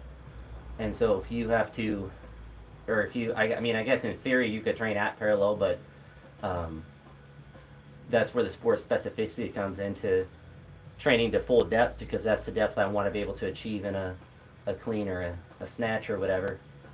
But oh, I can kind of always tell, not that my back rounds, but I can feel like when it wants to round or like that struggle. That's when I'm like I'm cooked. Um, and you just kind of you learn that over time, but you learn it through like having that thought of like I'll just do another one, and it's just getting absolutely not even like having a chance at it, and just knowing like oh, so when I feel like this, like I actually don't have another one, no matter what my brain is trying to convince me. I have to listen to what my body is physically telling me and go, all right, I'm actually cooked. And you just kind of learn that over time.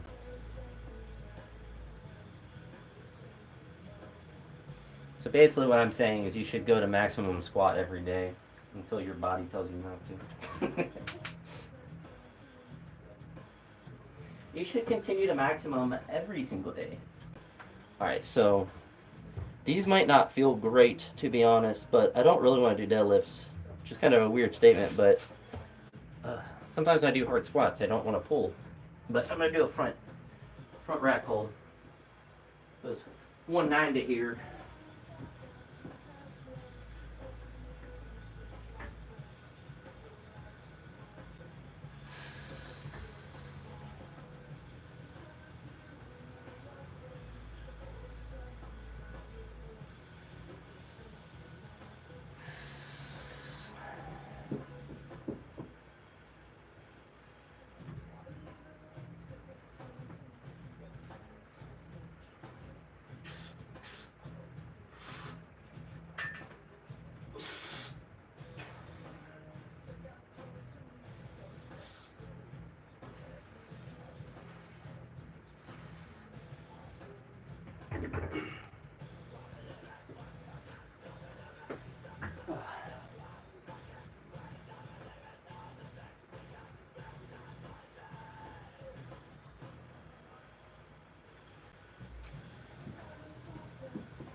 second set a little different, of course, as you probably tell by the noise. Really, all I think about on like a, I don't even really know what to call it, just radical set of 2 cents, but second one I just think about firing my glitz. Firing the glitz. We'll do one more big set of that, where I bring it down to the safeties, or to the hooks. I guess they're not safeties.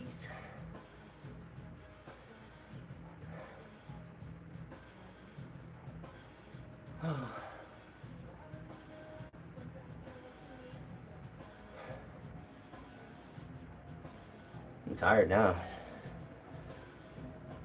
Squats take all your energy out. Front rack pushes. Guess that's a decent name for them. They're not really like jerk dip squats because I'm not going to that depth.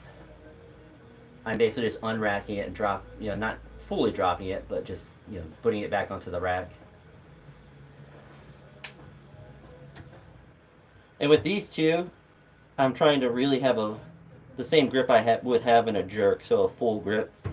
You can't really see it, I don't think, from the angle of the camera, but with the front squat, I normally have 3 fingers on, and then if I'm doing like a clean, I'll catch it with, 3 fingers mostly, or whatever I can, and then readjust it at the top. This is like, post readjustment of the weight, so it's also a really good just mobility for the front rack as well. So I'm going to take it up a notch on this one and use straps. So this is a really good like front rack mobility thing to do.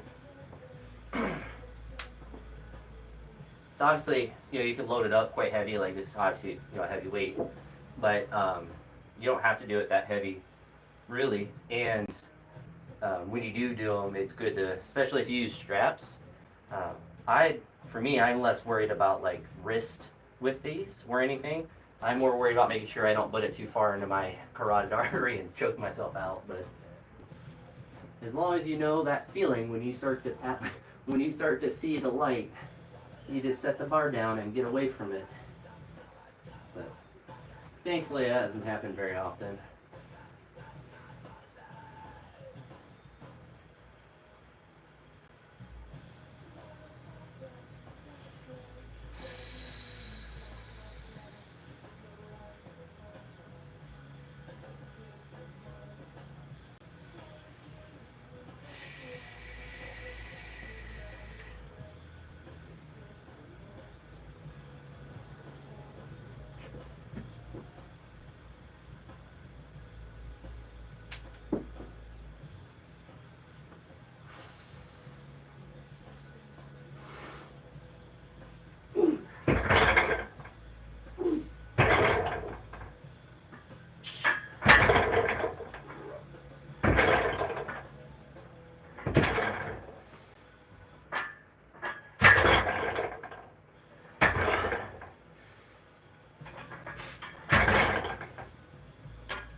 I should really do this a lot.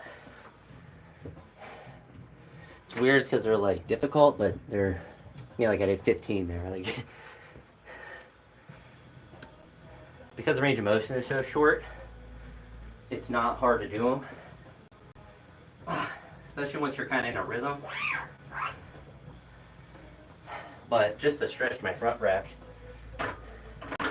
just to kind of feel all those muscles to hold that.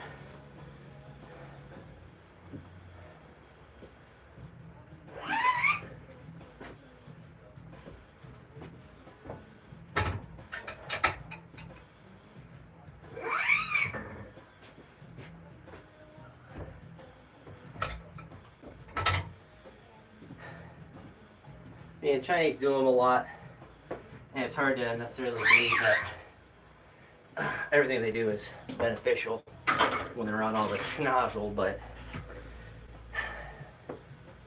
I also am of the belief, like, if how they do like 300 kilos or whatever, like, there's a certain point where it's just for fun, it's not actually helpful.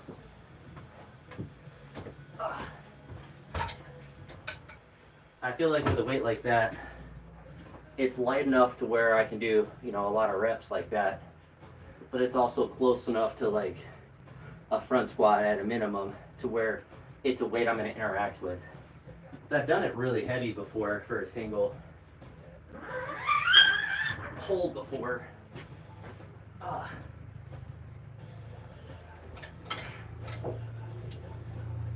But it's not like it's like, wow, I feel so much different. It's just like, oh, that's really heavy.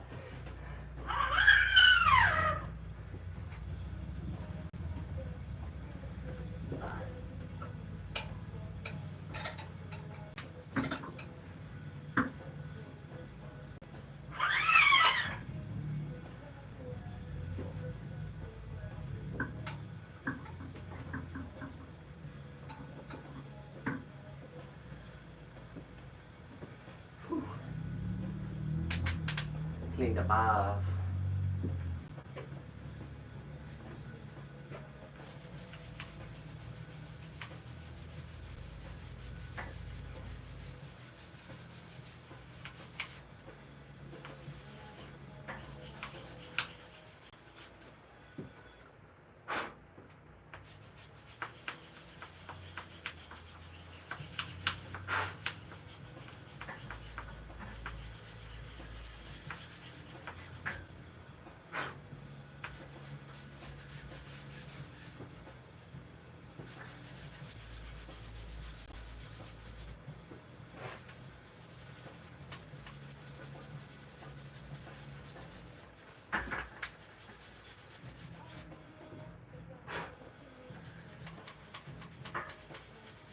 Daniel, did you tell Reed about your CrossFit friend that takes a TRT at 1,500 milligrams? Sport dose that's at a lethal amount.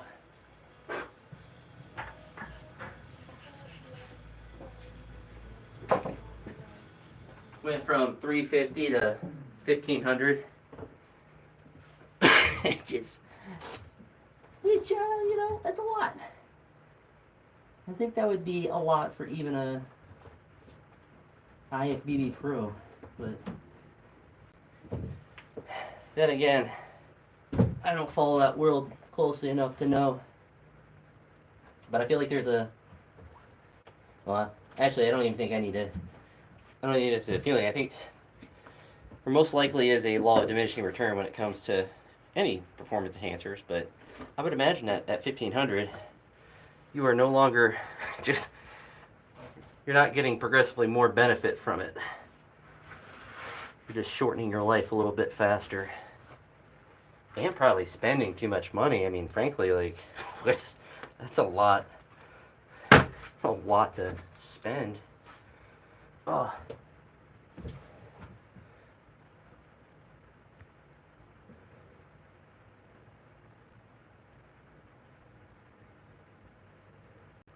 Literally, well, I mean, once you're above like the reference range, then you are kind of superhuman in that regard. But yeah, 1,500's like if you like naturally have that, you might have to take like an inhibitor to get it lower. Like you might start to have other issues, because there are actually people that will have extremely high natural testosterone. Like they have like I don't say necessarily a disorder, but like they have. Because I believe there's two different kinds. They'll have like one of them that's just super, like they'll test and it's just like they're on like a bodybuilder dose, but from whatever test they have like a hormonal thing that causes it. It's not it's not just blasting. It's not just blasting away. But let's get this open. Yeah, definitely. It helps with the wrist mobility and like just all of the muscles that you use in the front rack. which honestly, that's to me is the biggest benefit of it. That and also and that's probably where the Chinese got the benefit from doing it is, I believe there is like a neurological benefit to like the weight. You get used to that feeling of such an immense load on your front rack that when I do, like a 155 clean and jerk or attempt it, like that weight's just gonna feel lighter on my front rack. Same with like a front squat. So you just build that tolerance to that because that's like one of the hardest things with cleans and jerks and all of that is sometimes it just feels heavy and it's hard to have that ability to like try as hard as you can when it just feels heavy on your front rack. So it's just like your body wants to get rid of it. But a video is that like a YouTube? His name is Monroe Miller, or is that what are we talking about there? See if I can find it on my other phone. Or is it, if it's on Instagram, I'm not going to be able to look it up right now. I'll set you guys over here. There we go. Is handle on YouTube or on Instagram? I want to see. I bet it looks insane.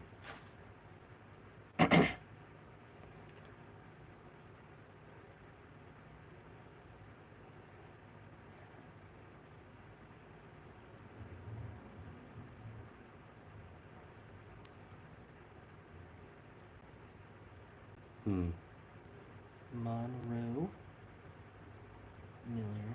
I'll type in CrossFit, see if anything comes up. Oh, it's his YouTube handle. No. That guy? That's the Monroe you're talking about? No, literally. Is that the guy you're at? Like, you're saying that guy is on TRT? Are you messing with me? Are you are you. You can't, like, is it. I've seen this guy all over. He says he's at 1,500 now? Oh my goodness. In the fitness world, the natty or not conversation is pretty prevalent. Everybody that is coaching or creating content on the internet, there's We just had a video. My testosterone was in the gutter. If his testosterone was at 350, though, he's literally just gaslighting his audience. If you're a guy in your 30s struggling with low libido, energy, or not feeling like yourself, wow. So he's using it to sell labs. Dude, there's no. I've seen this guy all over. Is he actually strong? Because I've only ever seen him doing like demonstration videos with like 95 pounds, and he doesn't look that strong.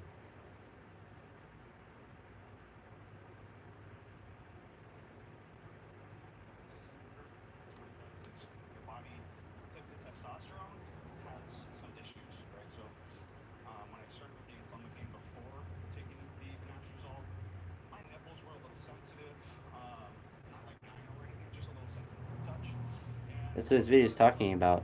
You train at his gym? that feels like, it just feels like any feeling that you're having is very, very strong, right? So like, I've noticed that something that wouldn't normally frustrate me at 34, I've started to feel He's 34. like Father Time was hitting me in the face.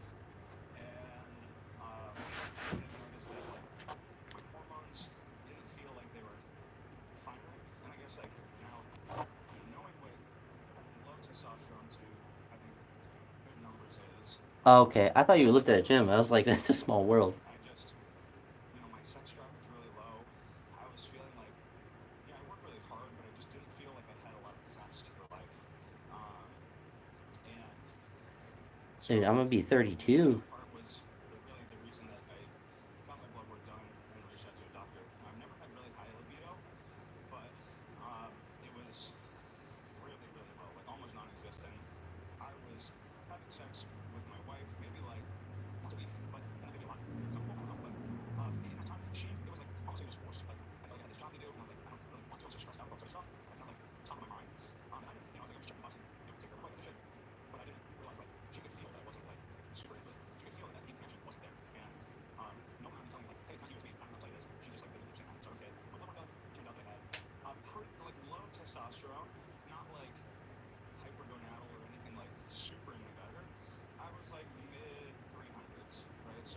All right, Reed, our resident nurse, is here. So he's in the mid threes for testosterone. In your professional opinion, if you're still here, Reed, you got to give us the 411. Dude, there's no shot. So he went from reference range for testosterone. Dude, I thought you were gaslighting me. I thought you were lifting at his gym. But Reed, what's 350 milligrams or NG deciliters? Dude, yeah, the low range is 270.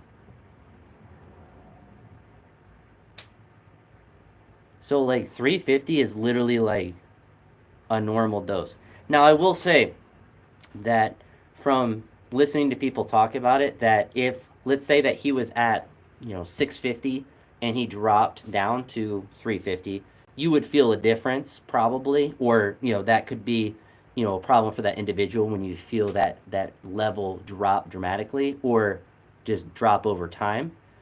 Um, but if that's where it's a little tricky because now he's selling the um, getting the blood work done, but yeah, he was saying he was super low, or his libido was super low, but he's saying his level is at 350. Now, the internet is saying the reference or the normal testosterone levels for adult male is 270 to 1070 nanograms per deciliter,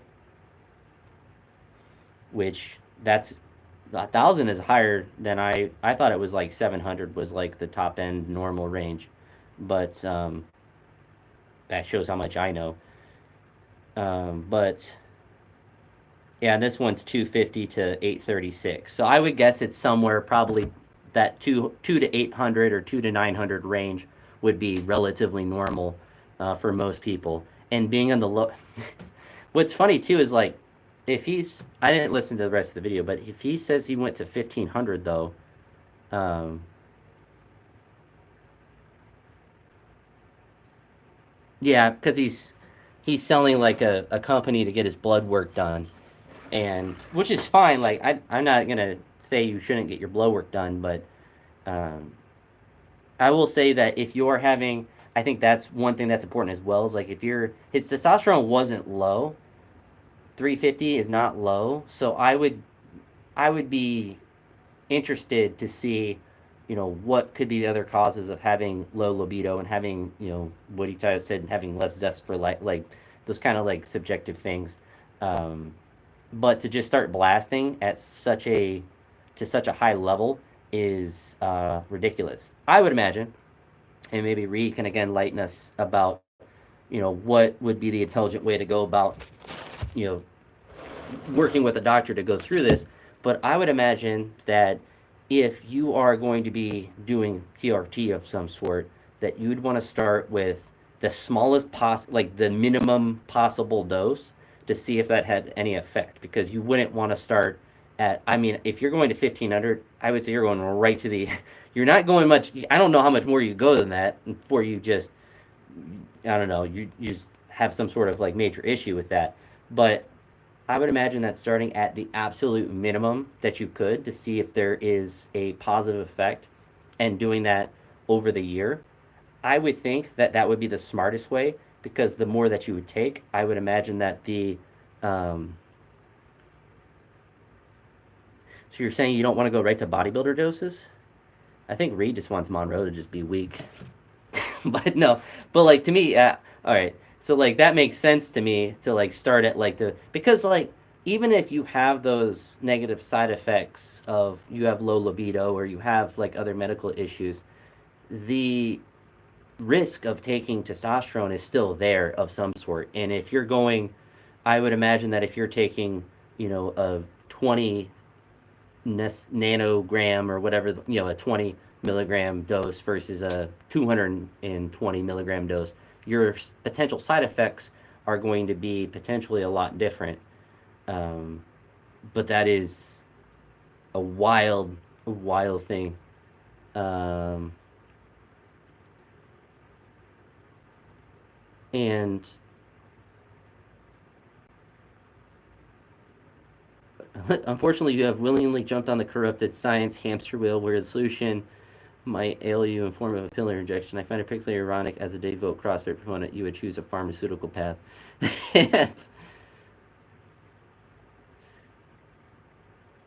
Yeah, I mean, especially if you're at 350. At least for me, if I was say 45 or whatever, or maybe next year, because I'll probably try to do a full panel because I didn't get the full blood stuff this time, and I probably want to do that every year. I think that probably just be a good thing to do. But if I got that and my testosterone was super low, or the only reason I would be concerned about it, it would not be like zest for life or libido or energy. It would be like if I'm having medical issues with that, like if I had literally no energy, if it was like, man, I'm having like just extreme fatigue, whatever other symptoms you're having that are just like ruining your, I don't say ruining your life, but like making your life just 10 times more difficult. Um, but like if I just had, I don't know, zest for life, that's just kind of really subjective. But that is so interesting. Yeah, I've seen that guy so many times on shorts. Now, when you say he's strong, I have never seen him lift a heavy weight. So I don't know if he's actually strong or if Daniel is just gaslighting us again. Because I've literally never seen him lift more than like 135 pounds. Oh, here's he doing a 100 kilogram squat. What's he doing here? Like, what's he doing here? It's 140.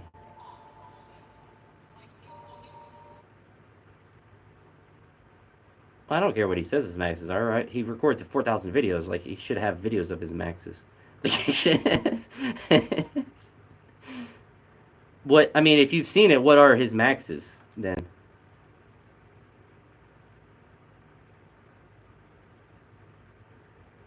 Oh, 600 pound deadlift. Dude, my way to getting 600 pound deadlift, just randomly max out constantly. Just do weightlifting and then just max out your deadlift after weightlifting sessions all the time. It's the real secret. Just get stronger legs and a back, and your deadlift will go up. It's just that's the real secret they don't want to tell you about. But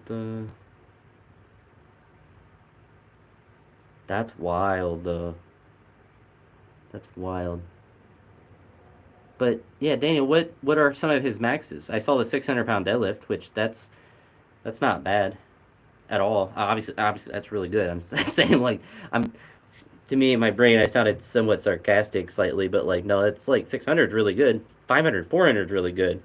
Um, but now if he's on TRT, like oh, that's how good they were, Daniel. You don't remember them? right? So I'm you just can joking. check them out. I'll put a link in the description where you get a discount on blood work. But they told me sometimes like just because the number is low doesn't necessarily like if you're experiencing low T symptoms, what is low T for me might be moderate to high for someone else. So every person is a little bit different. That's why it's important to like work with someone about what But going to 1500 you though. and not just like reading something on the internet or watching a video on the internet and saying, oh, I need to go jump on XYZ. So definitely get your blood done a week and inject exogenous testosterone into your system, and that'll help boost your test. But you might have to be on that for a very long time, and if you come off, you might have similar problems again. Testosterone, right? Get on it, and Oh wait. my best snatch clean and jerk was 280 and 340. My best deadlift was 585.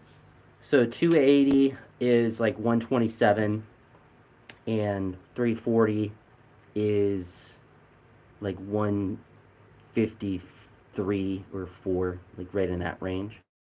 And that's 600 pounds. And since jumping on inclomphene, I've been on it for maybe a year now, maybe a little less than a year. I've put 5 pounds on my snatch, 5 pounds on my clean and jerk, and I deadlifted 600. Okay, but I also gained a bunch of weight. So I All right, so I will say if you gained only 5 pounds on a like if you're blasting and he's according to Dan, I'm going off what Daniel said. You're blasting 1,500 mg's of testosterone, and you only add 5 pounds, unless you are at like a 400 pound. Like I would be shocked if I went to the dark side and I didn't snatch 150 within a couple months, and I didn't clean and jerk like 175, 180 in a couple of months. I would be shocked if I wasn't able to do that. So the fact that he only added 5 pounds, and with how stupid I am with deadlifts, I probably would deadlift like I would be over 700 pounds relatively fast with deadlifts, just because when I get stronger, when legs and back get stronger, my deadlift will always go up. Um, but that to be on it for a year and add 5 pounds. Became the heaviest that I've ever been. Um, I also, one thing that happened to me personally, and might have been the reason I was having issues in the first place, was not so much the low testosterone aspect, but it was the relative ratio of estrogen to testosterone. So my estrogen, as a ratio of my test, was very high. So when I started taking clomiphene, I was on 25 milligrams a day. Um, and I got my blood work done 30 days later, and my test went from the mid 300s to 1500 plus. Right, it was off the charts. So then my doctor pulled the dose back. Yeah, So 20. I would. I was I on feel like 25 25 milligrams a day is a lot. milligrams every day. And then I also am taking anastrozole. Okay, anastrozole is an aromatase inhibitor. So what it does is your body, if it has an excess of testosterone, or if it has testosterone, it'll convert some of that into estrogen.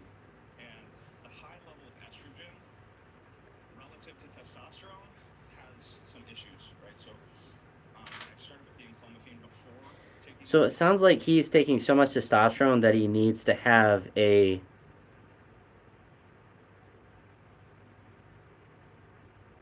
Yeah, I would imagine. Like he's talking about he needs to take an aroma, whatever that helps convert some of the testosterone to estrogen or whatever. Like I feel like you just take less testosterone. I feel like you just do a little bit less. Like if you're taking that and you're at 50, The like you just. anastrozole, my nipples were a little sensitive, not like gyno or anything, just a little sensitive to touch. And I also noticed that like Now here's a fun story, but yeah, like when he's talking about like his chest being sensitive, and that like that is like the precursor to getting gyno. So he is taking so much that he's getting that that side effect of that. But I I have experienced that feeling. So I was very blessed as a teenager to be very skinny, I suppose, in one way. But I had gyno as soon as I hit puberty. I was very very skinny. When I got my learner's permit when I was 15 and a half, I was 135 pounds and about 5'9", five, relatively close to like the height that I'm at now. Probably maybe a little bit under 5'9", but not really, right around there. But I was still quite skinny, and that was then. But like this was when I was in like I'd say middle school, maybe even before that. But like essentially the onset of puberty, I started to get gynecomastia um, on both sides, and being super skinny, it was for me extremely noticeable and not really that pleasant. And probably one reason why I never really had a huge interest in bodybuilding, because I didn't want to have a big chest. Because if your chest muscles get bigger, then that issue becomes more pronounced. And it wasn't like terrible or anything, but like to me, it felt terrible. And it never. So for a lot of people who get that as teenagers, through puberty, it goes away and just naturally because your hormones kind of balance out, since your hormones are so out of whack when you're at that time. And mine never did. So I actually had the surgery to get them fixed when I think I was 18. It was right before, I think I was either in college or right before I went to college. But I was just so self conscious about it. Thankfully, my parents were understanding with that. But yeah, that was definitely for me the worst part of puberty. So um, getting that I don't know. I'll probably never know like how my body would respond to those kinds of substances. But that is besides the acne. Like I would imagine that if my hormones start to get fluctuate, I would start to get just acne everywhere. and just have that be a huge problem. But like that's also a fear is that feeling or that gynecomastia existing, and, and that's it's not something I ever want to even think about having because it is. I mean, it's I don't want to say it's traumatic, but like it's definitely like it affects your self confidence, especially being a teenager. And it wasn't like I was like uber confident anyway. So having that certainly was a negative for that sort of thing. But I suppose it changed my mindset, or at least helped develop my mindset when it came to lifting, to where I was all focused on like performing better for sports and not worried about muscles. So in some senses, it actually probably had a positive effect because I was never worried about the muscle building that I had necessarily. Like I always you always want more muscle and stuff like that, but I was never like super worried about being like built like a bodybuilder or like doing a whole bunch of hypertrophy work. But I have a little theory as well that at one point in my childhood, my parents thought we should all be vegan, and we were mostly vegan for I think it was honestly for about a year, but we would be vegan for all meals besides one in the week and get pizza or something. And there wasn't it wasn't really it was essentially the food in the house was like that. So it wasn't like, if we went somewhere it would be, restricted or anything like that. But I've always wondered if that had an impact on the kind of hormonal fluctuations. My dad had talked about as well him having a similar thing when he was a kid. So obviously there's genetics that I was. He's 6'3", and I didn't get that height, but I got all the other side effects of being his son in that regard. But yeah, to me that's I've always wondered that, but at the same time, like it's hard to know. I feel like I probably would have had some sort of just puberty related thing anyway. Because I mean, when he talked about he had it as well, and the doctor wasn't even really that concerned, and honestly, I mean, it wasn't like a medical issue; it was purely cosmetic. But yeah, when you have that sensitivity, then that's the precursor to it. I mean, bodybuilders say that. I don't ever remember having the sensitivity or anything to that. I just remember the development of it, and then hating that aspect of it. But I hope too as I got into high school that like if I trained my chest a lot or trained you know got more muscle that it would help it go away. But when you have it from hormones, it doesn't just go away from my personal experience. But I would imagine that if I was like 350 pounds and I had it from just being that big, that it would get better from that. But there wasn't I mean frankly like when I developed it I had very low body fat, so it wasn't like I could lose body fat. I was already extremely skinny anyway. But dude, I did not know that guy was juiced to the gills. Having a really high level test, like that feels like it just feels like any feeling that you're having is very, very strong, right? So like Yeah. I've noticed that something that wouldn't normally frustrate me that much, I'm just like it would bother me for a lot longer. I've never been like a violent guy. And people will say like, I'm let it move forward through the That is kind of crazy. comments, right? Sex is so important, and it's something I didn't really understand until it was an issue. And I'm not risk it. Another thing, last thing that I've been taking that aligned in recently, that is, even with my testosterone high, I was like, I don't know what high libido feels like. I don't really know what it's like to be Was that? super high libido, because like I said, it's never been that way. Um, so they gave me oxytocin. Okay, so oxytocin is like a vasospray. And Oxytocin? oxytocin, they say, is like the love hormone. Right? It's the love hormone. It's what mothers produce in childbirth. And I don't do too much detail, but it really works. And like here at the beach, I don't take it every day during like the week only, but we've been having a lot of fun at the beach. And the oxytocin is definitely helping as well with the whole libido relationship situation. So a lot of people look at testosterone. Testosterone doesn't have anything. It's like this is for sport. This is only good muscles. Well, it's weird too because he talked about.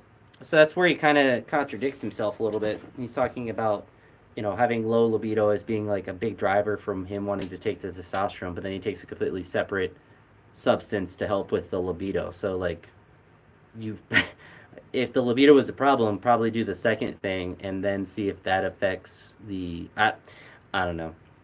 Hopefully he has it all figured out with his doctor, but I certainly wouldn't want to be blasting that much testosterone even if I felt some of the symptoms. I would, as Reed talked about, would want to start with a lower dose, start with the minimum effective dose. I mean, you talk about that with training as well a lot, but I feel like unless you are a IFBB pro and you're trying to maximize your genetic, just whatever you can do, building muscle, the minimum effective dose is probably the best when it comes to that kind of stuff. Because it's not even like, oh, it's nowhere near like a squat. Like, oh, I did too many squats today and I'm extra sore tomorrow. I'll learn from that. It's like if you take too much, like you're just going to damage your organs and stuff. And I just don't think it's worth the risk, especially when there's many steps you could take before getting to such an extreme a dose. But 25 milligrams a day seems pretty extreme. But man, if I was on 25 mg's a day and I only gained 5 pounds on a lift, I think I would be pretty frustrated with that. So who knows? But I'm gonna go in and eat some food and relax. But thanks for hanging out. Talk to you all later.